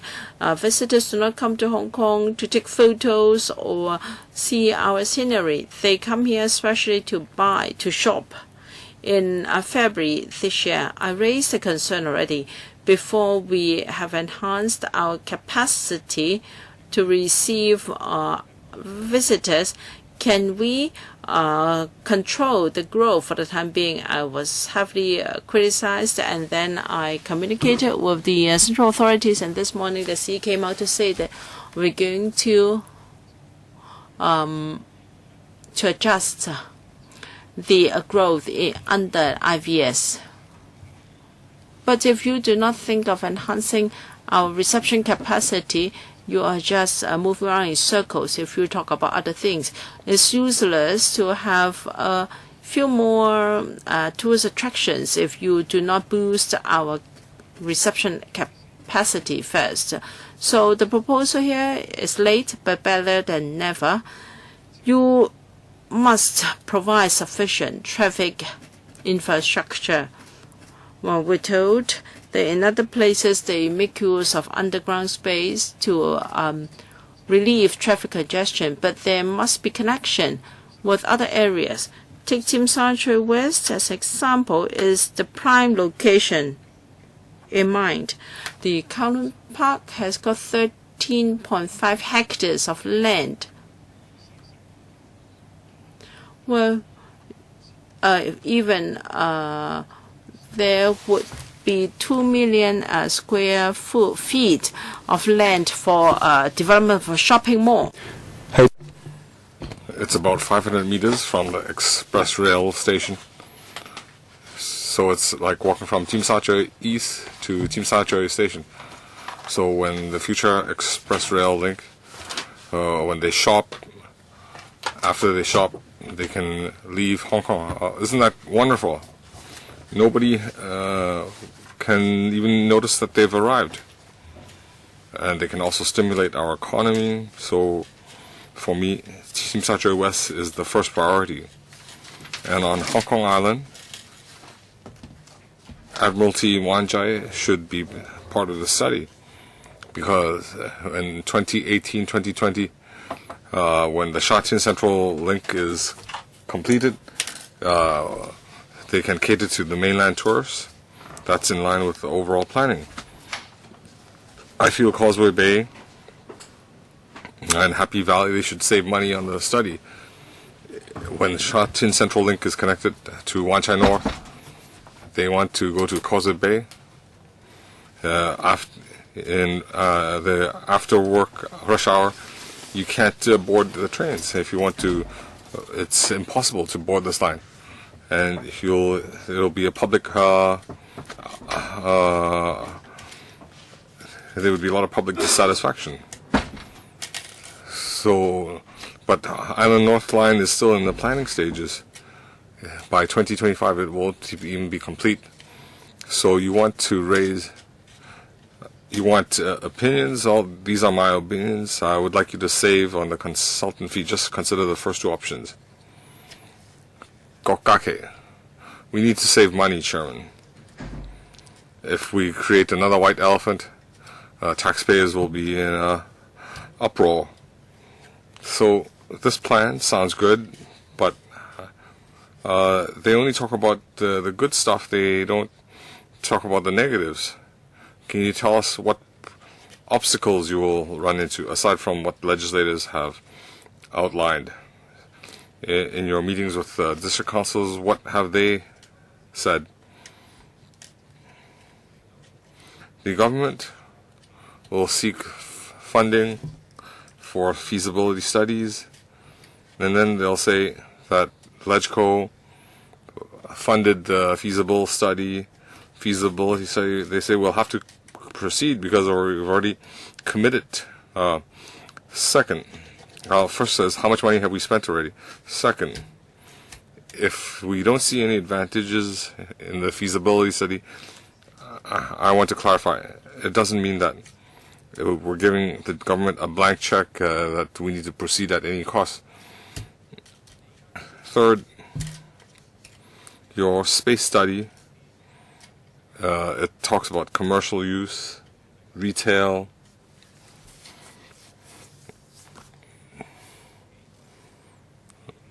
but the districts, they've sacrificed space, parks, Victoria Park and so on. You'll be closing off the park, you'll be felling trees and so on. You'll take a lot of space. You might even build parking lots. So what are you giving them back in return? Are they only going to sacrifice? Well, in the end, they'll have more mainland tourists. Currently, Victoria Park, there's still some peace there. But with the underground mall, then even that little bit City Lung would be gone. Have you conducted social economic impact assessment? Thank you, Mr. Kwok and Mr. Tien. In our study, we will consider the priority So what will be done first and last will depend on actual conditions and district opinions. Mr. Kwok mentioned that after the feasibility study, does it mean that we've committed ourselves? No. Whenever we do a project, at the next stage we need LegCo funding and approval as to what obstacles we've identified. CEDD can respond.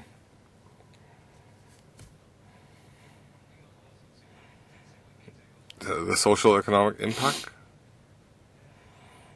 In our study, we do some planning studies, and they do assess social economic impact. Well, regarding whether park facilities will be infringed upon,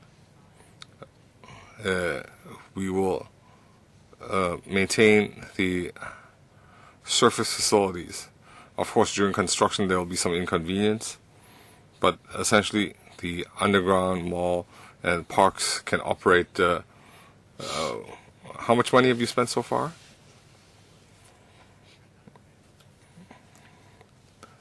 First of all, the sites we identified have their advantages and limitations. It won't be because there are difficulties we will not conduct studies. I mentioned there are 2 points. We need planning, so in our pilot study, each area will do some underground OZP. So in the long run, in the short, medium, and long run, we can utilize the space. Second, in our development, we will assess the impact on facilities, but these won't occur overnight. It will occur orderly. Social economic impact and money spent. The funding is 68 million, including study, planning, technical studies, the surveying, and so on. Fernando Joe? This underground space, according to the document, the 2013 report, December, the government had conducted a territory-wide underground space study, and it will be completed by December 2015. So this paper refers to a pilot study, so I don't understand. In 2013 you started a study. It's a similar study, and it will be completed by 2015. But before that has been completed, you're coming up with another study. You like studies. Why don't we recruit you in universities? You're spending public funds on. But now this study is not completed. We have to spend tens of millions on a similar study. And now if that study and your study have different outcomes or are contradictory, they might say don't develop in Victoria Park, and then this one says go ahead. Wouldn't that be strange? So we're talking about money. We have the government resuming land, as if there's not enough retail space in Hong Kong. We're reclaiming land, green belts, parks. These Victoria Park, Kowloon Park, and we want to build underground malls. So as Mr. Kokake said, by the time you commence works, you have to shut off sections of the parks, and then there will be facilities, ingress, egress. So you're competing for land with the public, but you already have a study ongoing, and you want to conduct another study. Where's the rush? I'll have CEDD explain later on, but I want to emphasize seeking land is to satisfy public demand. We're using different methods, innovative methods, to increase land supply, to serve the public's different needs. Just now, you mentioned the 2013 December study. Let me explain that study and this study difference. They are parallel and complementary studies. Our study is related to selected strategic urban areas in the four, we've identified 4 sites. And then we'll do planning. Just now you referred to our December 2013 study. That's a territory-wide. At other regions, other districts, can we find similar sites to the 4 we've identified? So from the experience in this pilot study, we want to see if it can be replicated. So the 2 studies are parallel and mutually complementary. Well, Chairman, I think that is just spin. The previous study was about territory-wide studies. Now you're saying that you've identified 4 sites. Of course you're saying that it's complementary. You've created an ipso facto scenario. It's a waste of public money. Well, your opinion and views are clear, Mr. Lowaiko. Well, I think the question was already answered. It is mutually complementary. So these 4 sites, you can see some are surveying engineering studies. Chairman, I feel this underground space is worth considering. We have some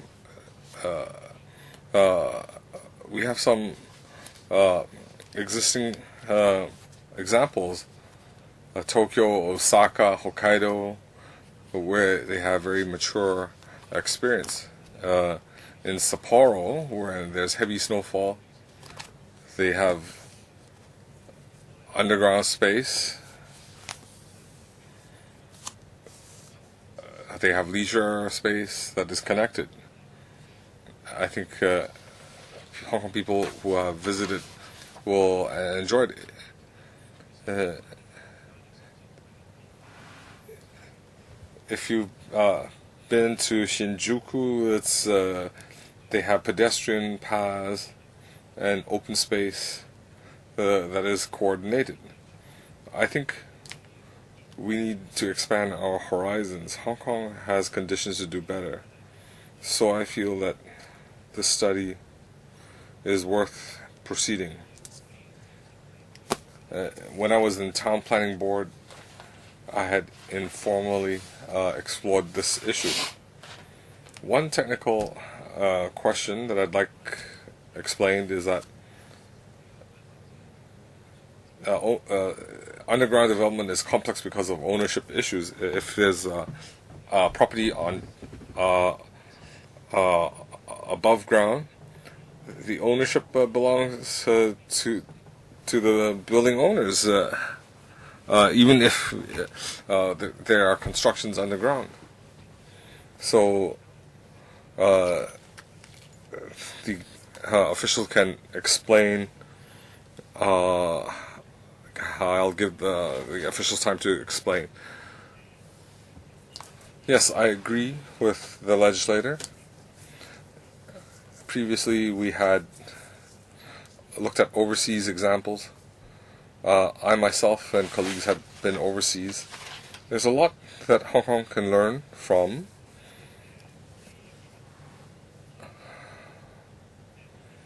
Well, according to Planning Department guidelines, we have already conducted internal assessment and identified 4 pilot areas. But in our assessment, other areas, other districts, we don't have information on other districts.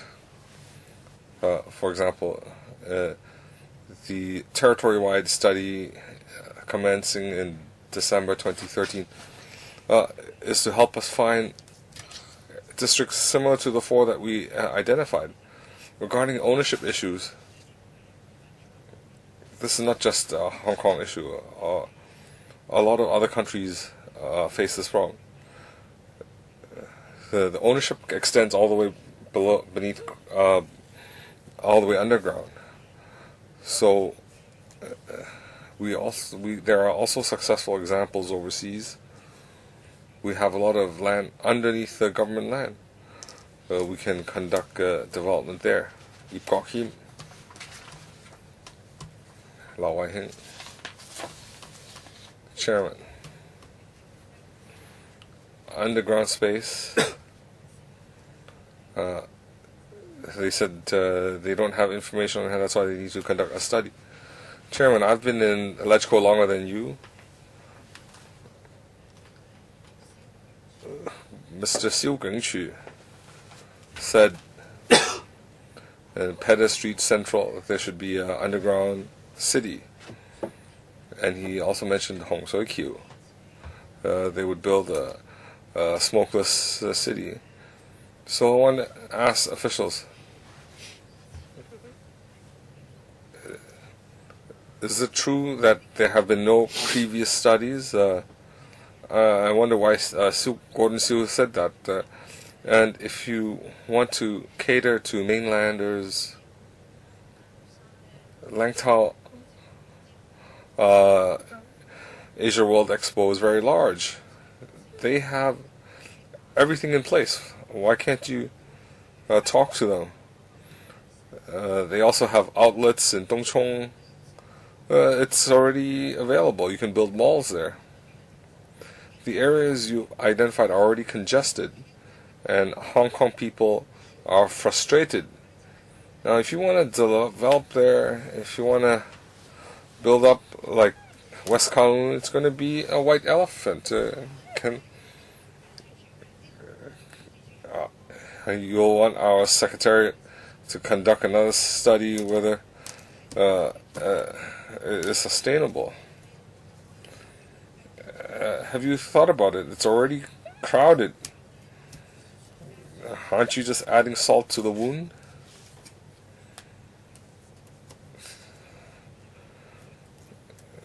One important aspect is traffic impact. We'll see what kind of mitigation measures we can provide. Just now, my colleague talked about underground development. It provides an opportunity to address the congestion issue. So if we look at it at a higher level, we want to seek win-win situations. And we also want to meet land supply requirements. Have you done past studies? The Hong Sui Kiu study, the planning department is conducting I'm referring to Central, Pedder Street, underground city study. Did any official mention that before? Previously, planning department would have conducted some underground studies. For example, in Causeway Bay, we did a study. It might be different from what Mr. Wong mentioned. Mr. Wong referred to a territory-wide underground development. We have not done that. But regarding individual districts, especially improvements to pedestrian networks, we have done that, individual studies. But I want to explain, in the past, the planning department studies a lot of them, they were successfully implemented. We have some underground networks. Some the unsuccessful ones, we perhaps did not think through it deep enough. So on this occasion, we are trying to identify priority projects. We want to look into this carefully to see which can be implemented, and we will give those priority. So this is a very important part of our study. I hope they really consult the stakeholders like the district councils, whether they really support you, because they are already very congested there. Chen Chi-chun, I have several questions. First, the government map shows 4 red circles. There are no clear boundaries. Are they only conceptual? The circles are separate, not touching. But in other countries, whether it's Taipei or Tokyo, you can walk from one district to another. Now, can you link up districts like Causeway Bay and Wan Chai so that people don't have to take the MTR? And also, do you have priorities for these 4 areas? Which will be the first to be tackled, or all 4 will be tackled together? Also, there was the property rights issue raised just now. Now, the right of use and right of operation. Now, I don't see a lot of government land in Causeway Bay. Are you saying that you will do the government land part first, because you have to link up with the privately owned land? And also, how deep can you go? Are you governed by the town planning board, town planning regulations? Now, in our study, we certainly set priorities for development in identifying the suitable underground space for development. It cannot be quite. Of course, we cannot tackle all 4 at the same time. Now, which areas are suitable for underground space development? This is what we are trying to study and find out. Now, will these 4 areas be linked? Now, one purpose is to increase the connectivity between districts, but can this connectivity go far beyond one district to another? Because the long-distance underground space connections are difficult technically. And on private property, the main links now on ground surface, the roads, the ownership belongs to the government. But if you cannot connect from government land to private land, then you waste, you cannot make full use of the land. So we try to dovetail with the private developments along the way. Now, on town planning, land use always involves town planning.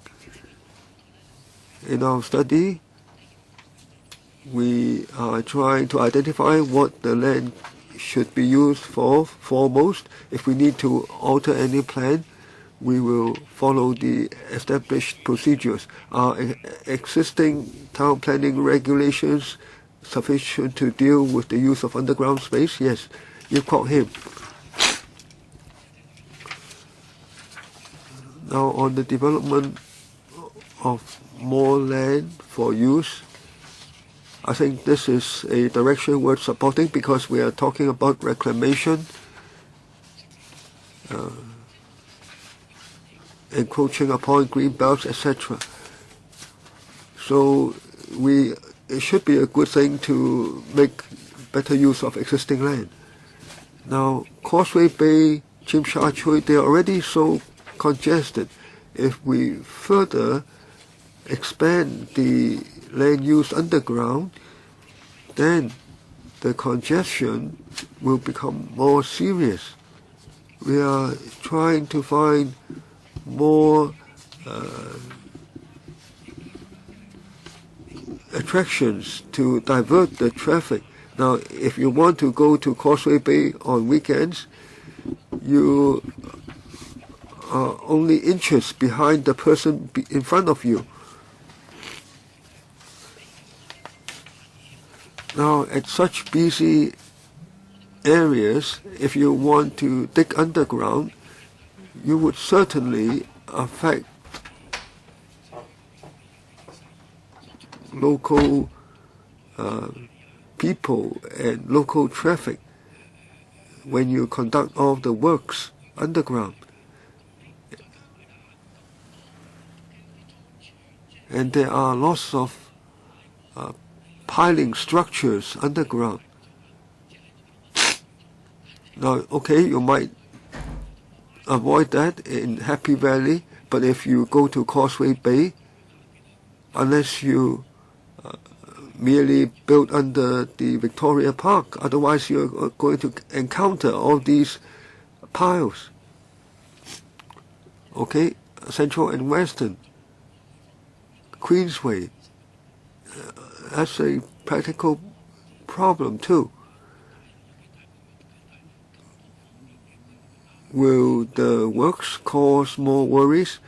Because the residents might be worried that the works will affect the foundations of their buildings. In the course of construction of MTR, we've received many complaints from property owners. Thank you, Mr. Yip. Now, the impact of the works, I will ask my colleague to explain that. Now, Causeway Bay, Tsim Sha Tsui, right now they are very crowded, congested. Now, one purpose of our initiative is to increase connectivity, to reduce the congestion, and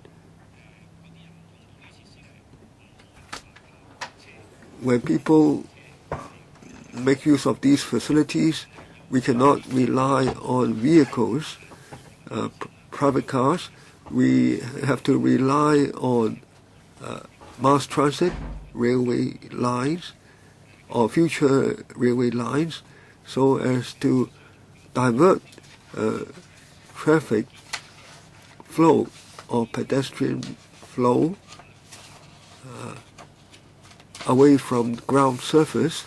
So, of course, we have to discuss with the residents, the district councils, to see whether they find this acceptable. So, please be assured we will have a public participation process. Mr. Wong can supplement. We agree with the need to pay attention to this issue. That's why we plan carefully. We hope to come up with an outline plan for underground development for each district, because this is part of long-term development.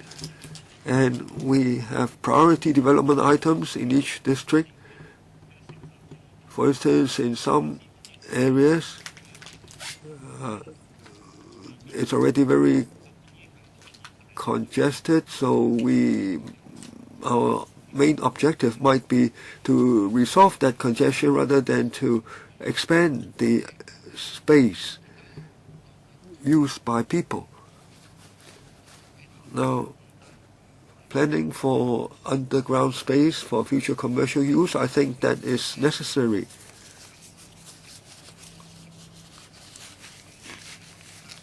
The government approach seems to be to increase more underground space in BC areas. Now, but if you look at the plan, in Hong Kong, 3 of such areas are identified. Now, but for Hong Kong Island, there is no direct connection to the mainland. People might come from the mainland, by the high-speed rail to Kowloon West, and then they have to use other means of transport to come to Hong Kong. So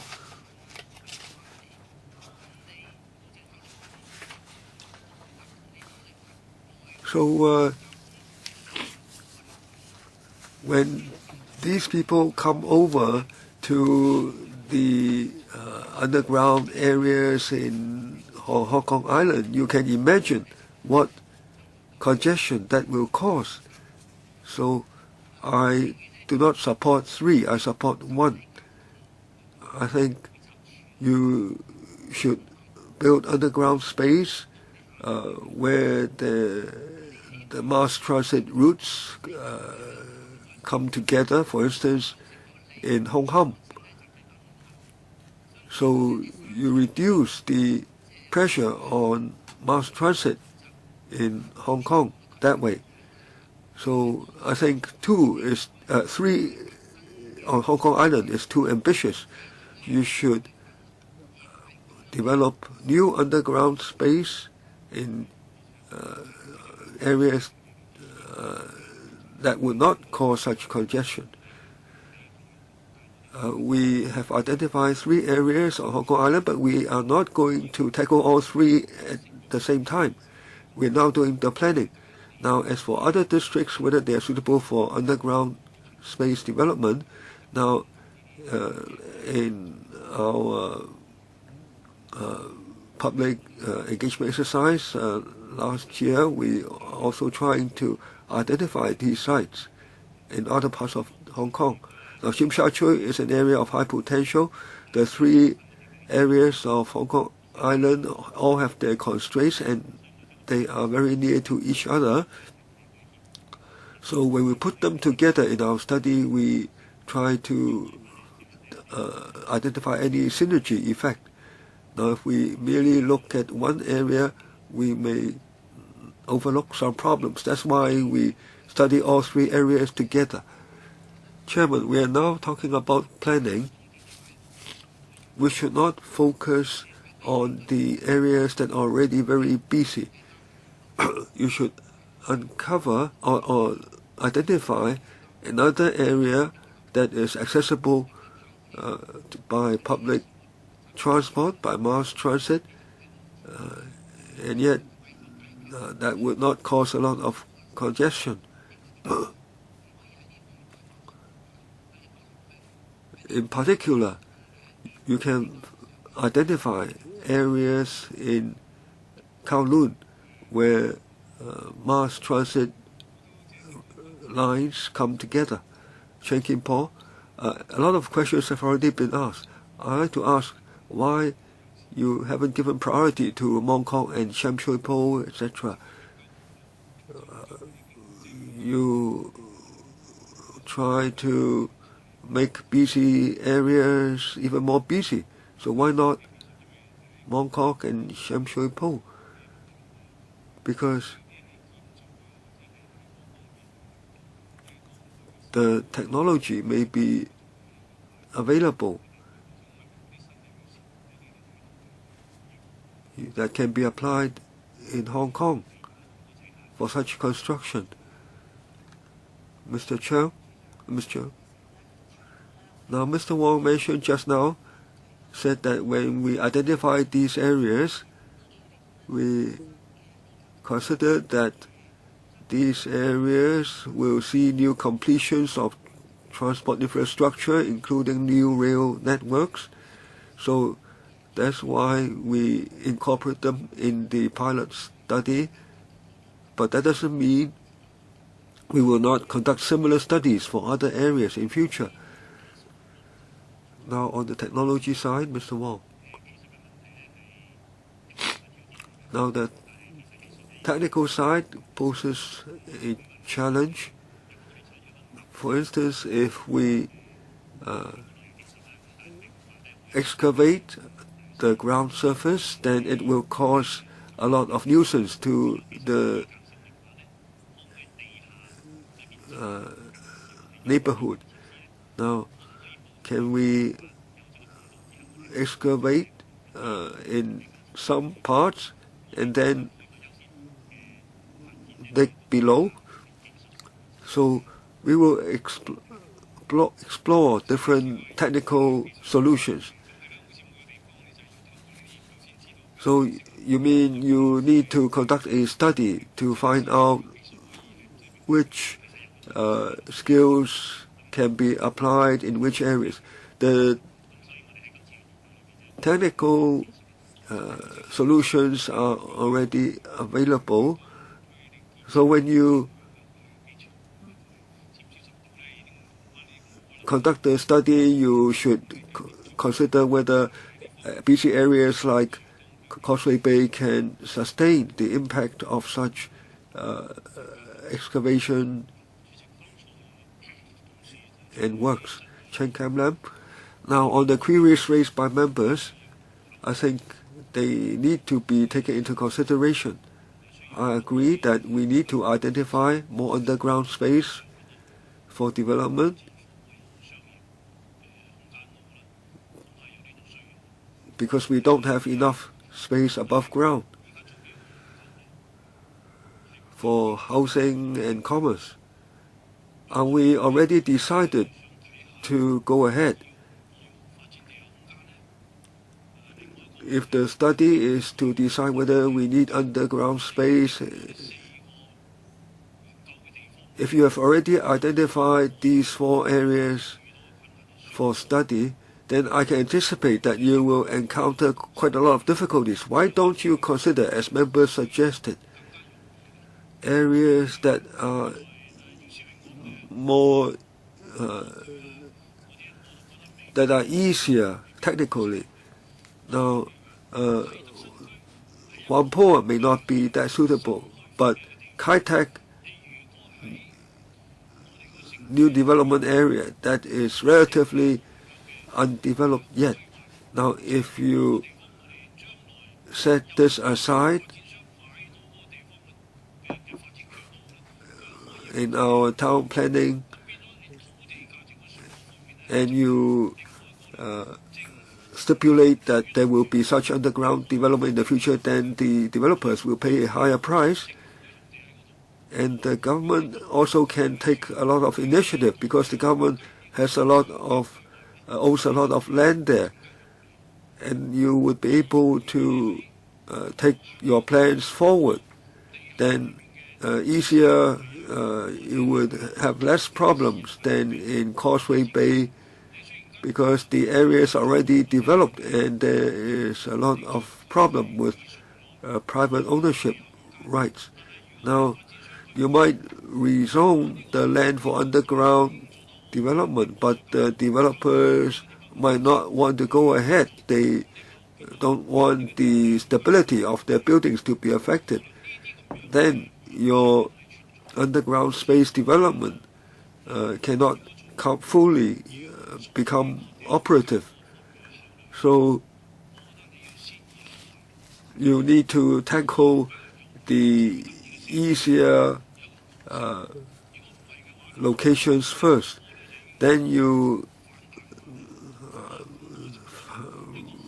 find it easier because you are able to achieve consensus more easily.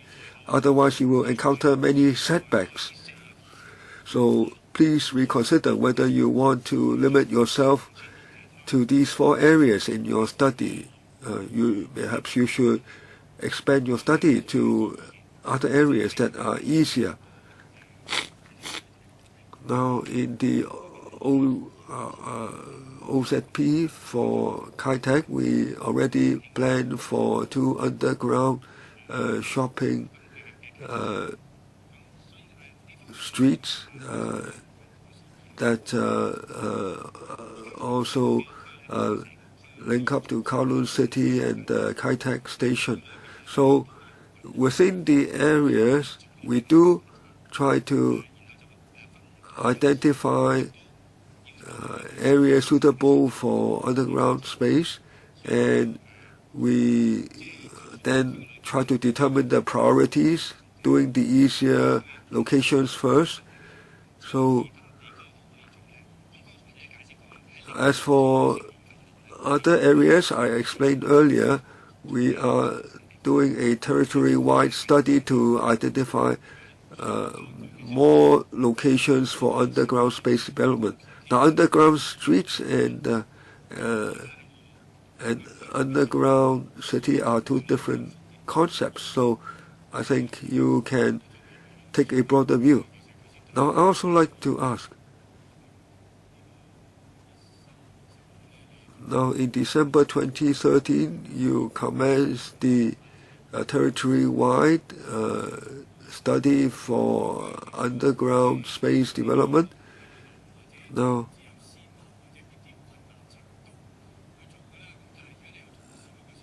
you try to identify priority sites, but I don't quite understand, just like Mr. Lo Wai Kok was querying. Now, how would this tie in with your territory-wide study? Can you explain a little bit further? Because I was thinking that you should work on priorities under the territory-wide study first. Yes, these 4 areas have been chosen in our pilot study. We've identified them according to our internal exploration, and we believe that these 4 areas pose both challenges and opportunities. So we maintain an open mind, and I would like to include them in a pilot study to see how these areas can be planned and developed. As members pointed out, through the years, the government and the academia and legislators have mentioned the possibility of developing underground space in other places. So we've started a territory-wide study to see whether there are suitable places all over Hong Kong for further planning and investigation. So these 4 areas are a little bit ahead of other places under the pilot scheme, but we do know that in addition to these 4 places, there are other places with similar opportunities. So the 2 plans are complementary. Well, according to your paper, this study will be completed by 2015. So in approving that territory-wide study, have you excluded these 4 areas? That's true. So we will be identifying areas other than these 4 areas in Hong Kong. Will there be another 10 or 20 places with similar opportunities? Some members proposed sites that have potential. So the study that started in 2013 would help us to identify places with similar potential in Hong Kong. And with the experience gained in this pilot study, we can gradually see whether new strategic areas should be chosen. All right, we will end the discussion of this item here. I'd like to ask whether members will support the funding bid for this project to the PWSC. Okay. So members in principle support this item to go to PWSC. Chairman, if that's going to happen, please provide more information in the background part. For instance, we asked why these very congested areas are chosen, and give us details of the territory-wide study, please. Thank you. Thank you very much. We will now go on. Item 6, environmentally friendly linkage system for Kowloon East. Detailed feasibility study. We have overrun by over an hour.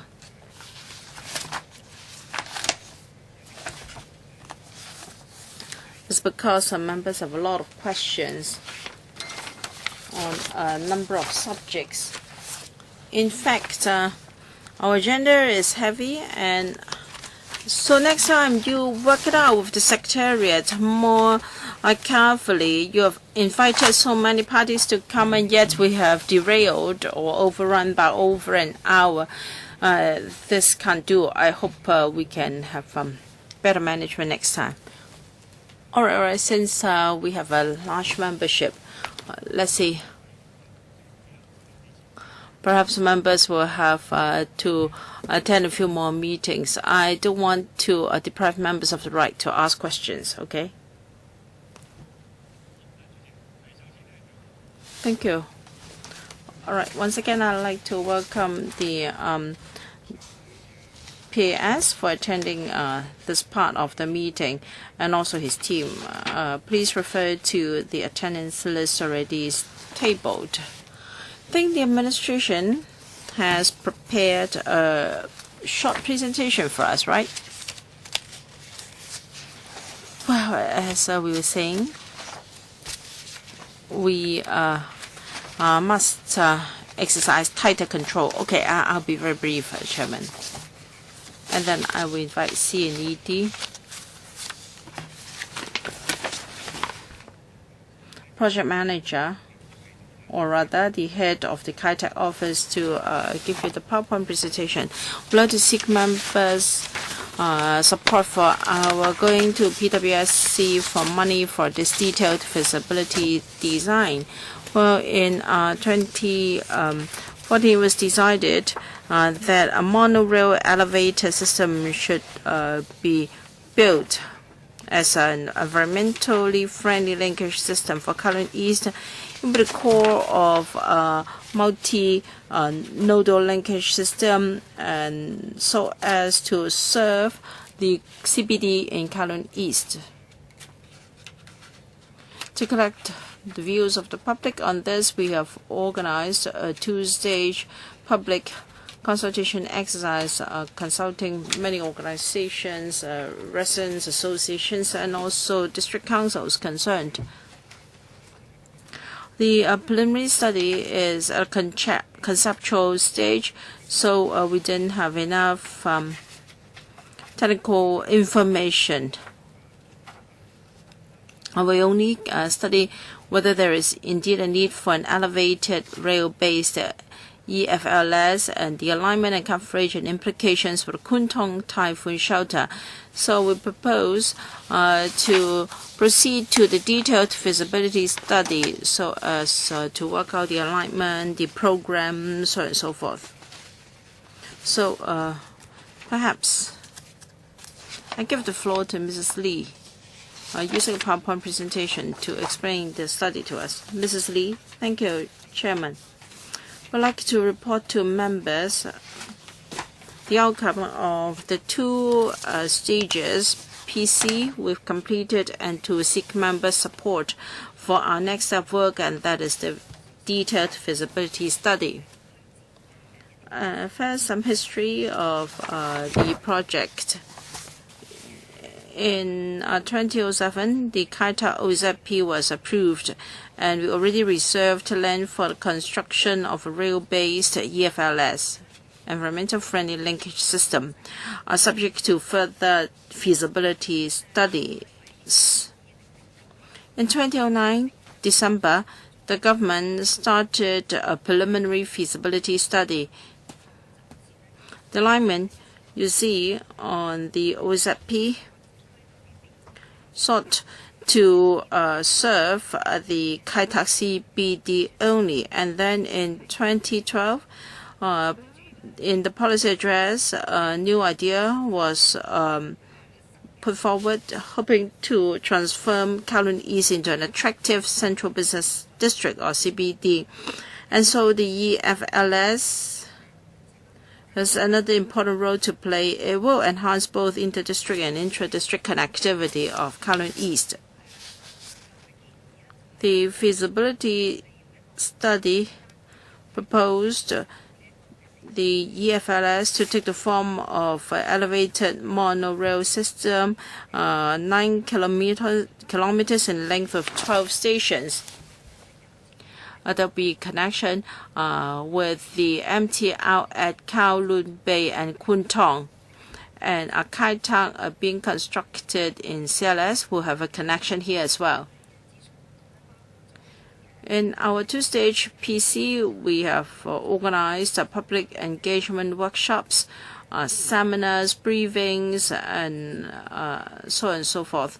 We've consulted both statutory and advisory bodies, residents, concerned groups, professional groups, and transport organizations.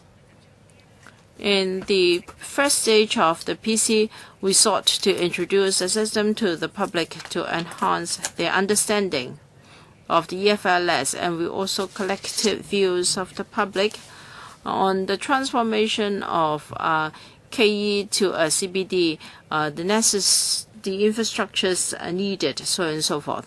And in stage 2, we compiled the views collected together and focus our issues into 3 major areas. So we have responded to public views based on these 3 key issues, and we would also conduct a detailed feasibility study. Once it is done, we will have sufficient information to decide whether we should take this project further on. All right, we have studied whether there is a need for an elevated rail-based EFLS because we received reviews about the rate of return, the coverage, the contingency arrangements, so on and so forth of the system, and some asked whether it could be replaced by a road-based at-grade system. Thirdly, the coverage and alignment. We've also received views as to when a connection with existing railway systems should be made. And the third issue is implications for Kwun Tong typhoon shelter, and also whether the typhoon shelter could be put to more productive uses. So in deciding whether we need an elevated rail-based EFLS, we have to ask ourselves a few questions. For KE to become a CBD, what are the connections required? We hope that the service can be reliable, comfortable, speedy, and safe.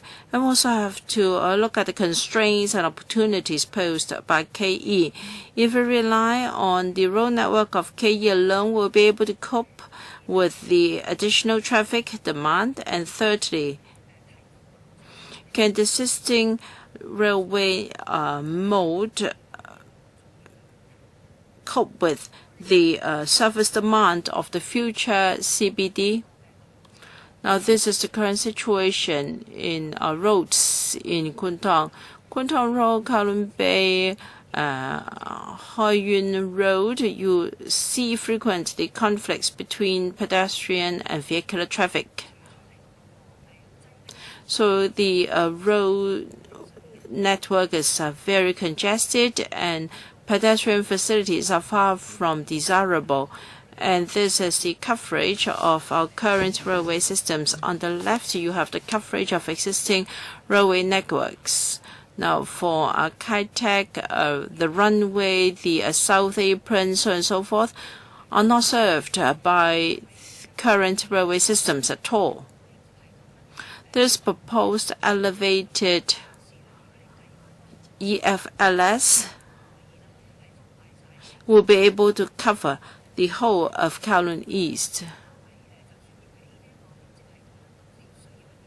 And it takes time to build the EFLS. Therefore, initially, we will have to rely on a road-based traffic and improvement of pedestrian facilities to serve the additional traffic. In the long term, we want to use an elevated EFLS to serve the area to deal with district and inter-district connectivity. There's the proposal of using a land-based, environmental-friendly linkage system to cope with the market demand. For instance, some proposed a modern tram system. Now, if we put things like a modern tram system here, we are talking about a 32-meter long, 4.5-meter wide trams, and 2 traffic lanes will be taken up, and considering the need to have stations, that means 3 lanes are needed to accommodate such a system. In Kowloon Bay and Kwun Tong, all road networks, or all the roads, have only 2 to 4 lanes. After placing such a system on the road, placing such a system on the road is not feasible. There is another proposal to go underground. The construction cost would even be higher. And if you look at Kai Tak, underground, there are many major utilities, such as the district air cooling system and Road T2, the Central Kowloon Link, and an existing Kai Tak bypass, and also Sha Tin Central Link under construction. If the road is to go underground, it has to go very, very deep. Then connection with the viaduct railway system here would be very inconvenient. And the second issue is alignment and coverage. There have been proposals to extend this to cover places like To Kwa Wan. But To Kwa Wan is mainly residential. The roads are very narrow. Extending the coverage to To Kwa Wan, where the maximum will mean that the railway will be 3 meters away from a residential building, the nearest. So we don't propose to use this option. However, we will reserve flexibility. When the opportunity arises, we can consider extending the system to cover the older areas. And if it is not possible to serve To Kwa Wan as well, can the railway be extended a little bit to at least be near To Kwa Wan? And the third issue, well, we have adjusted the location of railways, stations. We propose to cut the station next to a PRH estate because we don't want the areas of surface from duplication, and we want to enhance the accessibility of Harcourt Road. So instead of 3, there will be 2 stations. However, during the public consultation period, there were views that the station near the PRH station should not be removed. So in the next study, we will review the location of all stations and also its connection with pedestrians nearby. There is also the proposal to use Yau Tong or Outer Kok stations for interchange instead of Kwun Tong, which is already crowded enough. Yau Tong, because the alignment will be rather long, and using Yau Tong will have a major impact on the financial viability of the project. And there is very limited space near Outer Kok station. If we pull down the primary school, and also that station or that facility will not be sufficient. Besides, Outer Kok has got the concourse on the ground floor, so this will have some problem for connectivity. However, in the next feasibility study, we're going to review the alignment and coverage. Some cells to enhance connectivity between Kwun Tong and Kowloon Bay. In our pamphlet, I think we've already done a comparison, and we believe the proposed alignment here is the preferred one. But of course, in the next stage of study, we will further review this option and provide more information for our members to understand the pros and cons involved. The third issue is implications for the Kowloon typhoon shelter. Part of the alignment will be over the typhoon station. Of course, there will be a headroom limit, and currently the proposal is 21 meters. Because of that, some high mast vessels will not be able to use the typhoon shelter here. So in the next stage, we want to propose some measures to mitigate this issue. In public consultation, there were a lot of views regarding the typhoon shelter, saying that it was very beautiful when there was no typhoon, and could there be other uses for this typhoon shelter. Of course, we need to examine this body of water, what other uses it is suitable for. We suggest that in the next phase there should be a detailed study, and this study, if it can garner your support and if we can garner funding, then by beginning of next year we'd like to commence, and we can have some information available. We can conduct public consultation, and if there's a consensus, we can do a detailed study.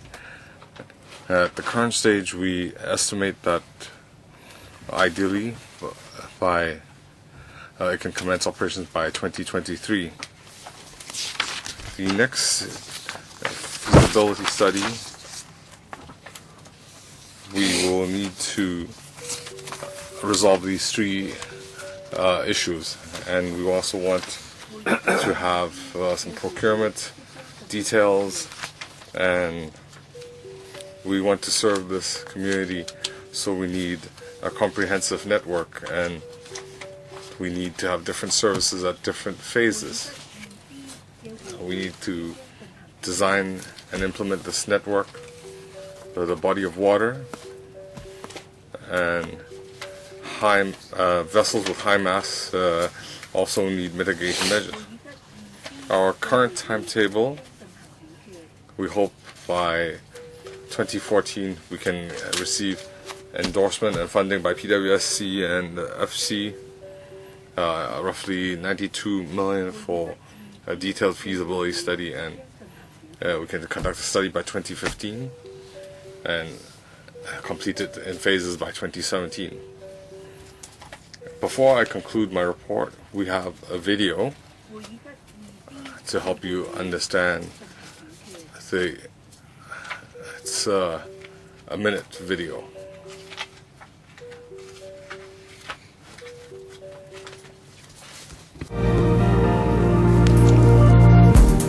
咁我哋喺呢一個九龍灣呢度出發。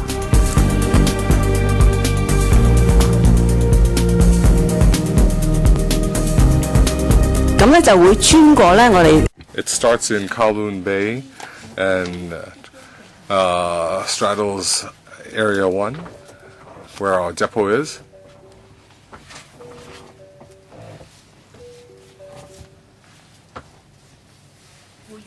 And it turns into Wangguang Road.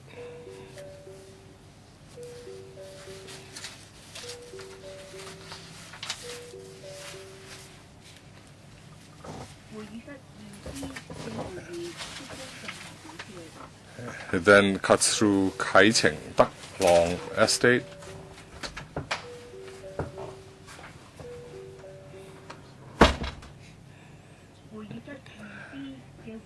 And then it enters Kai Tak Plaza.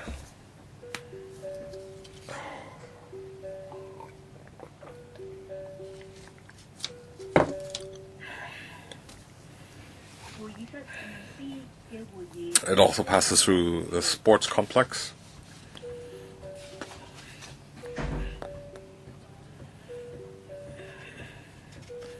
And then into the park.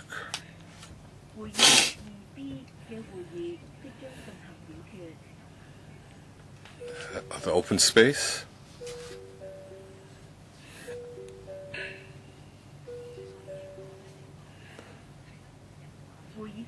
And then the cruise terminal.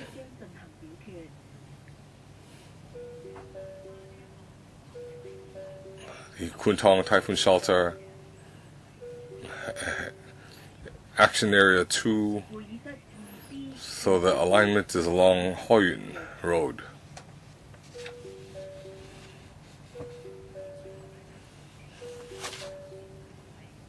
And then it connects to Kwun Station.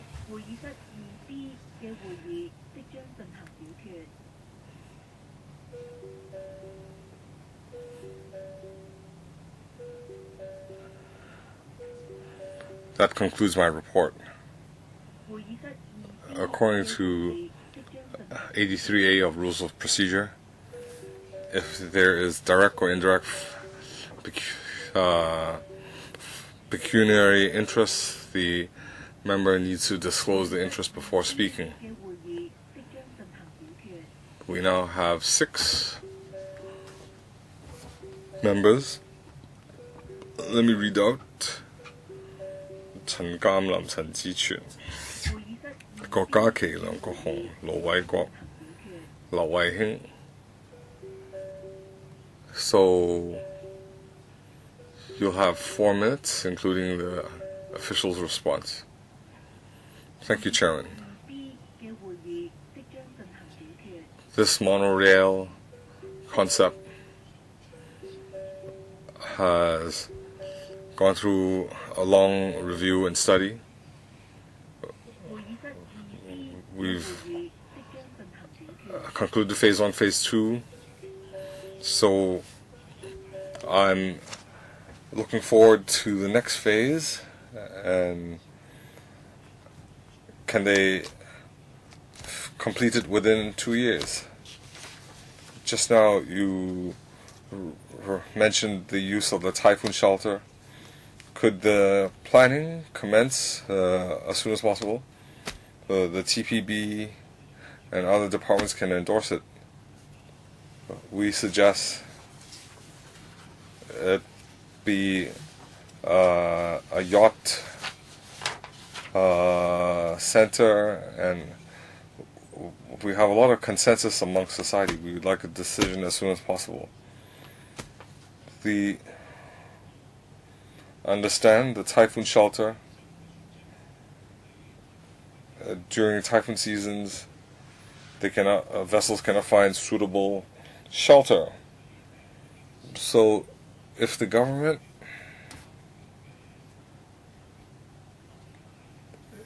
in the nearby waters in the west, because all cargo activity is in the west, if a suitable area can be identified for a new shelter that could satisfy future needs. And the current link system connects the old Kwun area to the new areas. Kwun is undergoing a transition. In the coming 10 years, this will continue. Kowloon Bay also needs to connect to this area. So the video just now indicates the importance of this link system. So how will you conduct the consultation?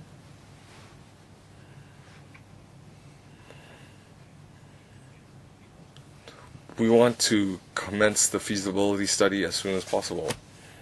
Regarding consultation, we have public participation.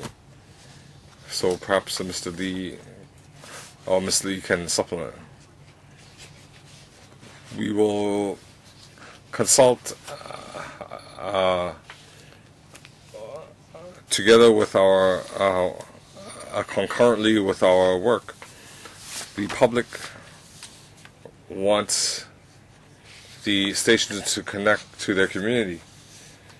They're concerned about connectivity, so in our consultation work,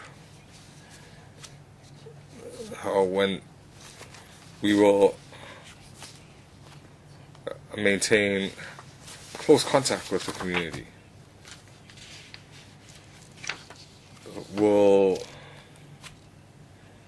there be studies with the Marine Department in creating new typhoon shelters? That's part of our study. We will liaise with the relevant bureau and departments to seek a solution. We'll also consult to the industry. 参集群. I object to this monorail project. This is an expensive rail network. The government said they would consult concurrently with the work, with the project. Well, in 2012, the budget was 12 billion. The community expects it to be over budget. So what is your estimate? Your original estimate return on investment was 1%. So it's not going to make money, it's going to lose money. We have a lot of failed experiences. Sydney, they wanted to demolish it and give it away, and now nobody wants it. Have you learned anything from this example? And which city has conditions similar to Hong Kong and is successful? The second set of questions, in the second consultation, in your document, you say that that opinion will not be considered. You said the proponent did not estimate the cost, construction timetable, and did not provide concrete support. You want the proponent to use this money to conduct a feasible study, or should the government do the study itself? And one reason was that Kowloon Bay and Kwun Tong interchange is not convenient. If it's a monorail, I think MTR will handle it. They would manage it. So ultimately, will it be built by MTR? Well, you said it's going to be an open tender. What are the eligible contenders? So are they only going to be responsible for administration, and will the government foot the bill? Well, CEDD can elaborate on expenses. Coming back to the modern electric trams, an at-grade system, can it satisfy the needs of Kowloon East? If you look at Kowloon Bay and Kwun Tong, the roads are very busy. If you want to install an at-grade system, it would only exacerbate the situation. It would not alleviate the situation. But by using a suspended monorail, we feel that an electric tram would not be feasible. We will, of course, look at the statistics and data. Will it be built by MTR? We repeat once again, this suspended monorail link system, it's an independent system. There is no connection with the Shatin Central Link, but of course there would be interchange with MTR. So will it be built by MTR?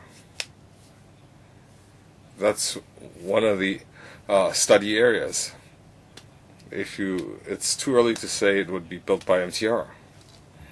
Regarding estimate, and will it be over budget, and who's going to fit the bill? Thank you, Chairman. Regarding estimates,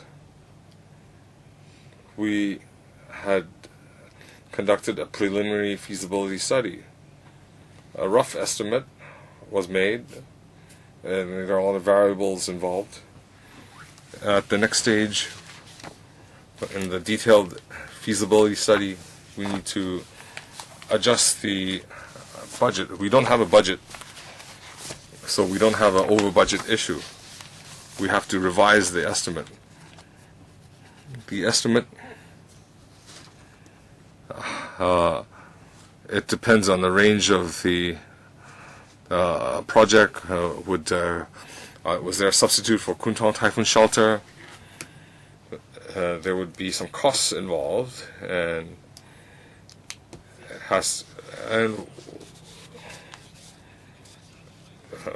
if it's not used, will it be demolished as in Sydney? Time's up.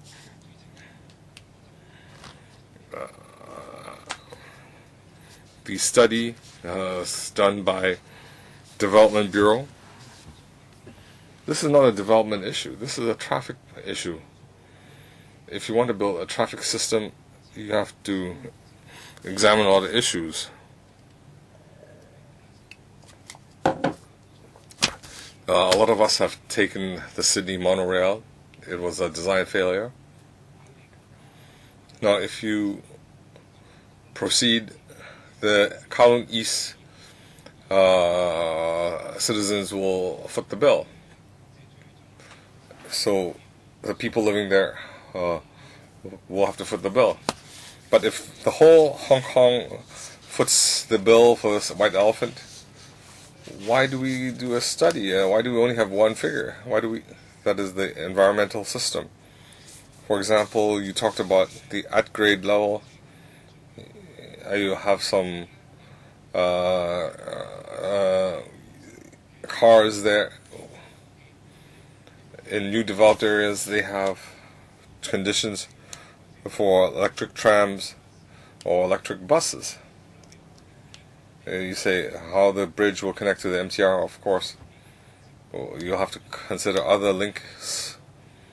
But why is the study so strange? Have you compared the advantages of other transport systems? How much will fares cost? This is just one-sided. We now granted this feasibility study. It's almost as if signing off the future feasibility study. Could you submit it to the Transport Department and traffic professionals? Thank you. Regarding traffic experts, Ms. Lee is an experienced traffic engineer. She helped promote this item. Well, since she's here, could she elaborate? I'll ask her to do so later. Regarding other at-grade transport systems, we need electric buses and so on. We also need a comprehensive link system. This environment link system, if legislators support this, it will only be completed by 2023. And between now and then, we still need other links, vehicular traffic arrangements, pedestrian arrangements, in order to satisfy the different traffic needs. Walt, could you tell us the 10-odd billion, how much would that cost in fare? In our estimate, the fare levels were similar to MTR. What do you mean by similar? that means when we did the study, it was between $3.60 and $5 odd. Well, if it's over budget by if it's over budget above 18 billion, then how much will it cost?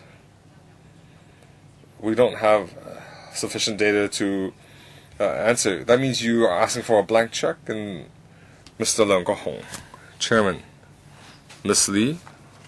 專家嚟，咁你喺邊度讀？ Now, you are said to be an expert. When did you study transport? Where did you study transportation, or was it civil engineering? You are supposed to be an expert. Your academic qualifications, please. Chairman, is that needed? She's said to be an expert. Let me respond a little bit. First, I never claimed to be an expert.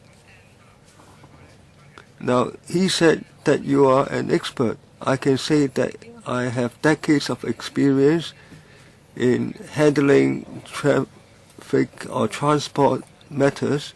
I studied civil engineering. Those are two different concepts. Please ask your question, complete your question, please. Yik Chi Ming studied that field. He studied transport. And I do listen to him. I don't argue with him. Now, you are deceiving this council. Civil engineering, and you claim to be a transportation expert, then I would be an expert too. You are trying to intimidate us. Well, you cannot answer, right? You didn't take part in building the Sydney monorail, right? You don't know why it failed, right? You can tell me how the Sydney monorail was built, but you don't know why it failed. So how can you answer? So maybe I should ask Lo Wai Kok. He's an engineer. So let me ask you one thing. How can you avoid the Sydney outcome? And 9 kilometers, 12 stations. So the stations are quite bunched together and they take up quite a lot of space, right? And the question has been asked, is the government going to subsidize it? You get somebody to operate it and the government pays them, they get the administrative costs. So we have plenty of that kind of example. In that case, you can even let the tramway company try it out. And I would say an automatic pavement would be the best solution then. People can see the sky. I asked Mr. Lo Wai Kok, will that be expensive? It's like what we have at the airport. Why need a vehicle? And then you connect to MTR. In that area, it's all for environmentally friendly modes of public transport like electrical buses or Euro 5 or trolleys. Then you save on the infrastructure. Lo Wai Kok, I'm not a transportation expert, but as a professional engineer, I can explain to Mr. Leung Kok-hong that there are many subdivisions in civil engineering. Transportation is one of those. So I will not spend time asking the government officials what their academic qualifications are. Now, the public consultation in this regard on this matter has been carried out over many years. I took part in some of them too, including some public engagement exercises in respect of energizing Kowloon East. This is a very valuable piece of land in Kowloon. People are very concerned whether it's people who live there or do business there. They have many facilities, sport facilities, cruise terminal, and also their antiquities. So the transportation links are very important. After many rounds of consultation, my understanding is that people choose elevated transportation system, whether it's monorail or regular rail. The main thing is that the ground surface is not occupied. Now, this is a very unusual area. An elevated railroad can be a very good tourist attraction. Now, I rode on the Sydney monorail myself. It's a pity that it eventually went under because of insufficient traffic, but a successful monorail is that of Tokyo, connecting to the airport. Of course, there have been ups and downs there. Their advantage is that there is a lot of passengers, and passengers volume have a lot to do with the price of the fare of the ticket.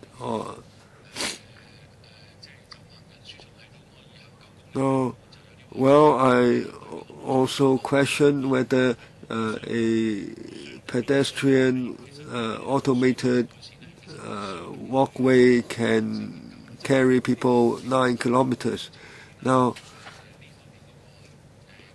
I hope the study on the body of water can be completed soon, because it's in a corner of the harbor.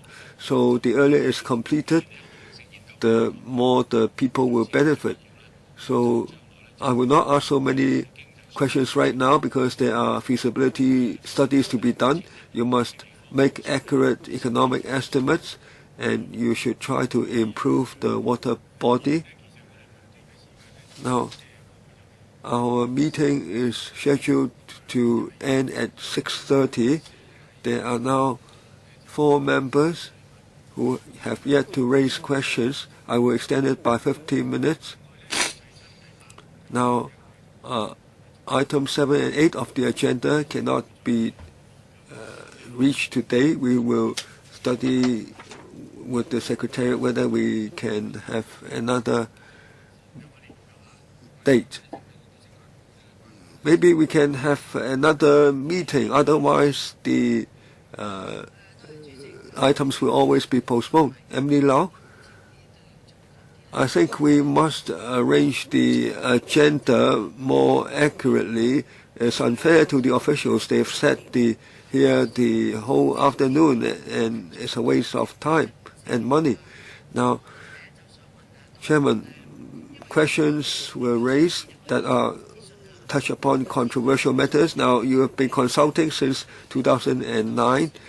The issues raised by members just now, were they raised today for the first time, or they have been raised all along, and you consider that there was no problem? Now, Ms. Lee said that as they take the project forward, they will do the consultation. I don't understand that. Now, even Mr. C.Y. Leung doesn't put it this way. Now, how much money it costs? Is it $10 billion? Well, we don't know how much it costs. Now, how can you ask the council to discuss this? You've discussed this for several years. Can you answer my questions? Let me respond. Now, why do we say that we will consult as we take the project along? Now, you might not have noticed that I said we need an integrated multimodal linkage system for this area. That means at different stages, say before we have this elevated linkage system, how do we meet the linkage needs of the area? So we adopt some short-term measures for which we need to consult the local people. If there are some modes that we can take forward right away, we do not wait for the completion of the study. And on the stations, we hope to reach agreement with the residents on the pedestrian linkages, say on automatic walkways. We hope to communicate with the local people so that our design would not take people by surprise or meet with their objection. I hope the consultation would be a thorough job. Now, is it right that the issues raised today are raised today for the first time, and you do not seem to have a good idea of the expected cost? Now, these concerns have been raised at different stages, and we have done some preliminary studies on them. So in the second stage, community engagement, we have given some responses. Now, the previous ones was a preliminary feasibility study. It's conceptual and rather preliminary, so we need a more detailed feasibility study. After we have more precise figures, we can talk to people and it would be easier for you to decide. Now, according to preliminary feasibility study, if we exclude the initial construction cost, the fare budgeted can maintain the operations, but this is a very crude because it's a preliminary feasibility study. Chen Yuhan, previously I was the member for Kowloon East, so I have been in contact with the officials for this area. Now, the officials know what I'm going to say. Now, we support this project, but we need to have the support of the local residents. For instance, the Kowloon City want an additional station, but they wouldn't agree. Now, they stress the link with neighboring districts. Now, initially they focus on the well-to-do areas, the people in offices in Kwun Tong, but we want an additional station in Kowloon City, an additional station in Ngau Tau Kok, because they need links with other areas.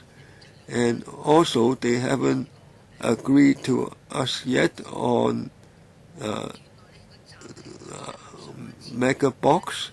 Now the station leads to the two public housing estates, but now they moved it closer to Mega Box. So the Kwun Tong and Wong Tai Sin residents strongly request that the stations be near where they live. So on this elevated rail, this is for links with the outside areas. Now if you want to serve the office people, do we need a rail link for that? Now, if we link up with To Kwa Wan or Tau Kok, the housing developments of the Kai Tak area, you want people to use the rail. So we've told the officials about this. Now,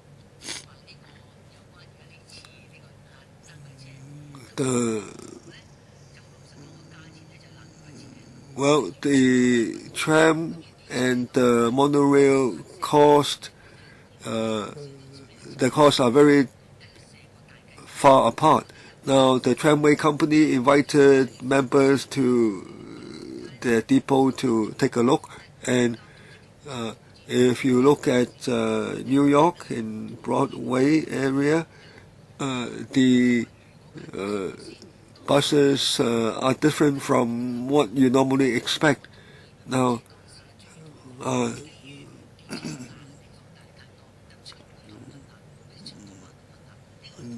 well, I agree that the trams take up too much space, but why is there such a big cost differential? Now, if we leave the project to MTRCL, again, they expand their monopoly. Now, we hope the government understands the issues. Otherwise, we come up with who knows what. Now, I have been involved in this consultation. I hope these problems will be dealt with. Frederick Fong. Paragraph of the document says that the 9-kilometer elevated rail seems to me to be have certain presumptions behind it, and I want a study without presumptions. Now, paragraph 9 mentioned the modern trams. The government says that, well, give us a study. Well, unless you give them the project, how can they afford the study? The government has to do the study. If they claim that it's a very good method, then you should study that method. You should study both methods. Now, you study only one, then I will oppose your choice. Now, so I'm sorry, I won't support on the current basis. Now, the Permanent Secretary asked us to discuss with him. Now, I saw his plan. The green areas employ modern trams, and the non-green areas use monorail. And you can see that in the lower part, now that part connects to Kwun Tong. That uses that connects to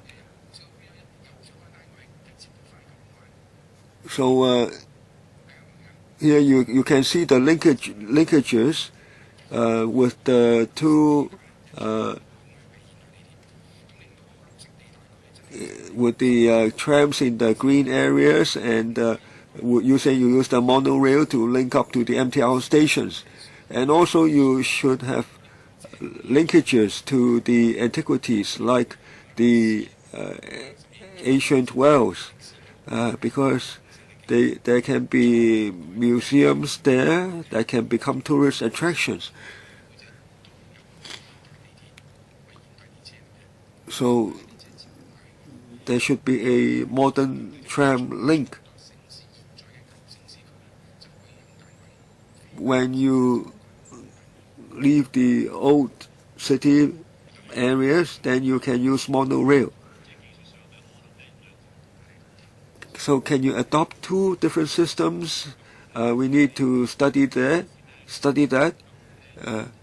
Now, is there a presumption for the monorail? Now, if we use ground surface transport, will that meet with long-term needs? We will look at that. Now, as for linkages to the various attractions, now Ms. Chan mentioned the locations of the stations. Can there be linkages? Now we will look at that, the refinement of the alignments and so on. Mr. Paul Chair, I'm not a member of the panel, but Ms. Lee arranged a meeting earlier, and over 20 district councillors and I were able to study the feasibility of this project. First, I must say that we're very disappointed that the whole thing has dragged on for so long, because the cruise terminal has been commissioned for a long time, and yet everything is not yet in place. We don't have the monorail yet. 2023 is just a proposal, but with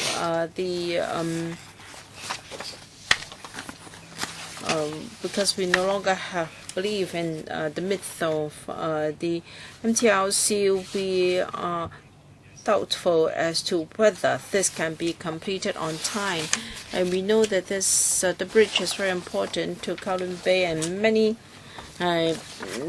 people are saying that without the bridge they will not support the EFLS. And this $92 million study, well, we've been talking about an integrated multimodal linkage system. Can you cover multimodal modes in your consultation as well? Please do not just focus on having one monorail and exclude other possibilities, including trams and even travelators as proposed by Mr. Leung Kwok-hong. It's just like the mid-levels elevator we have on Hong Kong Island. Is an excellent system. In places where traffic is heavy and in hill slopes of Kowloon East, I think that is quite a good option. I hope that 2 years after you have done the study, spending $92 million, you will not come back and tell us that it is not feasible and you need money for to study another possibility. Because we've spent so much time on this zone already, we don't want Kowloon East to be short of an EFLS. I lived in Sydney for quite a while, and I do understand the monorail in Sydney. The monorail failed there, I think due to a number of reasons. Patronage is one big factor. I think the patronage, the expected patronage will far exceed that of Sydney. The monorail there mainly served the tourism area on Darling Harbour. I understand that the operator of the Sydney monorail is applying to become the operator of the tram system here. Now they would go for a tram system instead of a monorail. I can see the reason why, but I think the administration has already told us two limiting factors. First, limited road space, and I think the company has got some ways to overcome that. And the second difficulty is connection with other stations, and I think they also have ways to overcome that. So please be more innovative, consider more possibilities, and don't come back 2 years afterwards to tell us that the system cannot work. Thank you. Number of members mentioned the example in Sydney. Sydney has removed its monorail system, not because of its technical problem. As pointed out by Mr. Porter, their decision is prompted by a number of factors. First, the catchment area of the monorail is very limited. It only covers the central tourism area. And secondly, it is a one-way system running like a loop. So, connection with other public transport modes was limited. The system was put there first, and then the light rail system that was developed later did not have sufficient connection with the monorail there. All right, your time is up, Mr. Yu Xiwing. I think it's rather late to talk about transport arrangements in Kai Tak now, because the cruise terminal is already completed, and 2 hotels will be built there, and residential development, and a sports stadium that has a seating capacity of 15,000 spectators, and it is really far too late to plan for the transport services now. I hope the administration will not just spend money on a feasibility study of a monorail system. You should consider other supporting facilities as well, and also the programming. You please, I hope that the place will not be short of public transport services after the sports stadium or the hotels or the residential developments are ready. Now, the monorail will be completed in 2013, and what should happen in the interim? Because the monorail will only be available in 2023, meanwhile, there are transport needs. I think you should spend money on a study as to the interface of new developments with public transport services, so that the monorail system can be more cost effective in the future. I don't know whether the administration has done any study on this. If yes, it's the best.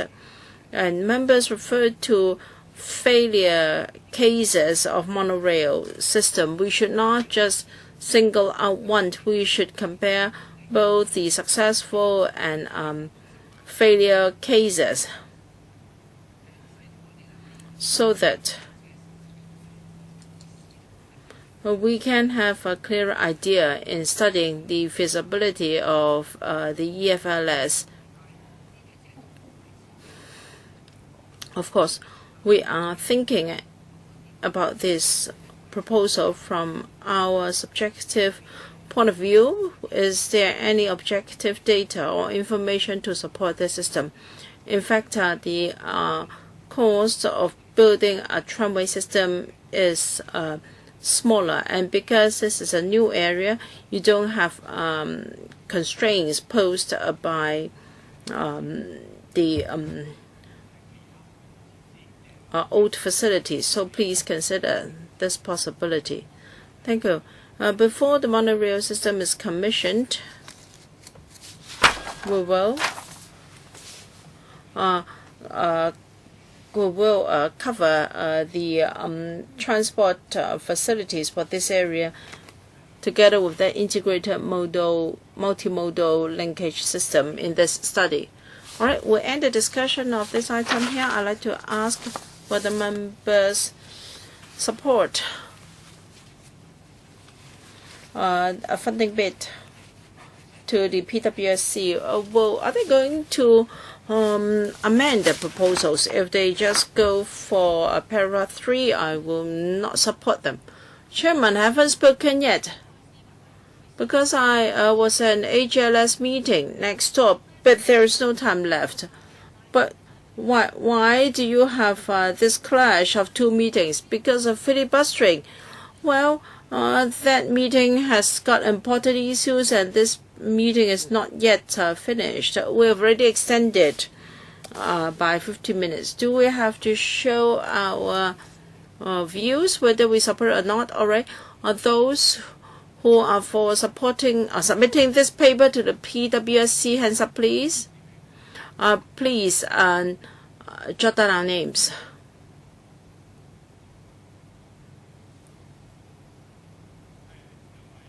Two. Those who oppose? KK Fong, Leung Kok Hong, Raymond Chen. 3. Abstentions? Miss Emily Lau abstains. Okay. So there are more members opposing the paper than supporting it. That means we do not support the submission of this paper to the PWSC. 3 oppose. All right, so we will not support the paper. If members have no other business, then the meeting is adjourned. 唔係喎。